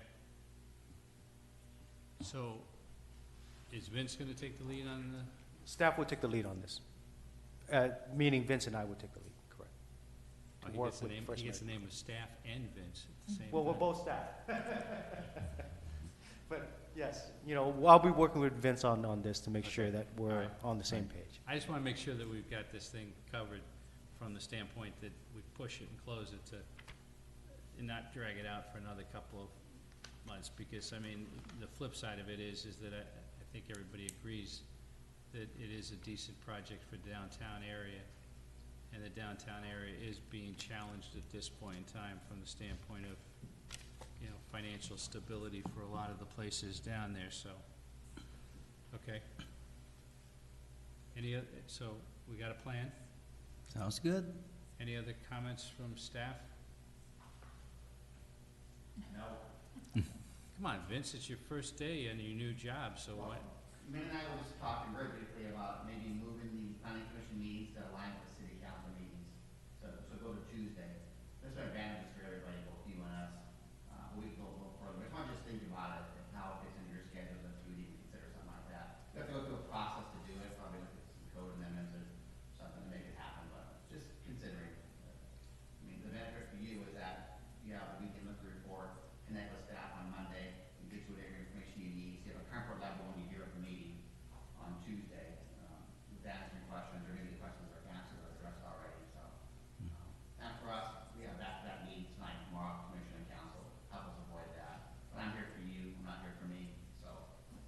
I'm glad you got that. I'm glad you straightened that one out pretty quickly. I'm glad to hear that. So anyways, we'll probably question the whole commission, additional one. Yeah, okay. At a future meeting, probably give them an email. Yeah, we'll bring that back, but just to give you an example, for this particular meeting, we actually had to prepare 2 agendas, one for the city council and one for the planning commission, as tomorrow we'll have a city council. So sometime when we have a lot of items, it does get pretty tricky for us to manage, but I think as Vince says, we're here for you. So we can discuss that as part of a future agenda. So would that be like every other, like opposite Tuesdays? Basically opposite Tuesdays, yeah. And Second and fourth Tuesday. and many cities does that because they do understand that especially the planning staff will have to staff both of those events, so. Okay. And that also puts it at a 14-day cycle in between, which helps your process too, right? From the 10-day cycle. I would support that too, because we have many so-called Monday holiday, long weekend and things like that type thing. That's the other thing. That's, I would support that as well. My, not on the subject of the commission, I think the same thing that we're talking about here, I told Vince, we should look at the HRC, because that's crazy when you look at the current way it's done too, from the standpoint of a calendar. First Thursday of the first month of the quarter, July's dead and January's dead because you don't have anything done, so you end up 2 out of the 4 meetings, you really don't have anything to cover. So we're discussing that. I mean, the commission did brought that up at the last workshop. We're having a second workshop this Thursday, so that's one of the areas that they've discussed, is potentially looking at 6 meetings a year instead of 4 meetings, but that's something the commission did touch upon. Okay, all right. Sounds good. Okay, so, having said that, any other staff comments? You done, Vince? You got your? I'm done, thank you. All right, good job, boy. Right on the job. Ken? Congratulations, Vince, for Mr. Ferruso, for a new promotion. Also, our city celebrating 150th anniversary. It'd be nice, each commissioner should have our souvenir T-shirt from the city, from plenty of that possible. Vince gave me one, but I lost in the transition from here to 8th floor, so I don't know where I put it. But looked very nice. I would like the other commissioner to have the same T-shirt. I almost had. Limited edition, those were done by Chanel or something like that, so I think they were like flown in from Paris and. Yeah, Oh. Flown in from Paris? Paris, California? Yes. Oh, okay. Exactly. I was gonna say. They were on the runway back there on the. I see. last art runway show. As you can see, our new planning chair has many very colorful imagination. We'll look and see if there's any left, there was limited supply of the shirts. Right. Thank you. We appreciate it. All right, Angie? Nothing, congratulations, Vincent. I think men also, we got the man out. Congratulations, Felix? Nothing, just congratulations. And things. Thanks for making it tonight there, even though you had a little bit of a problem to deal with, but it helped out obviously to get you here, because we were able to get done what we needed to get done, and that's good. Thank you for doing that. Vince, I guess we're stuck with you for another 2 years, or 20,000 miles, whichever comes first. All right. Hey. Congratulations. Motion to adjourn. And motion to adjourn. So moved. Thank you.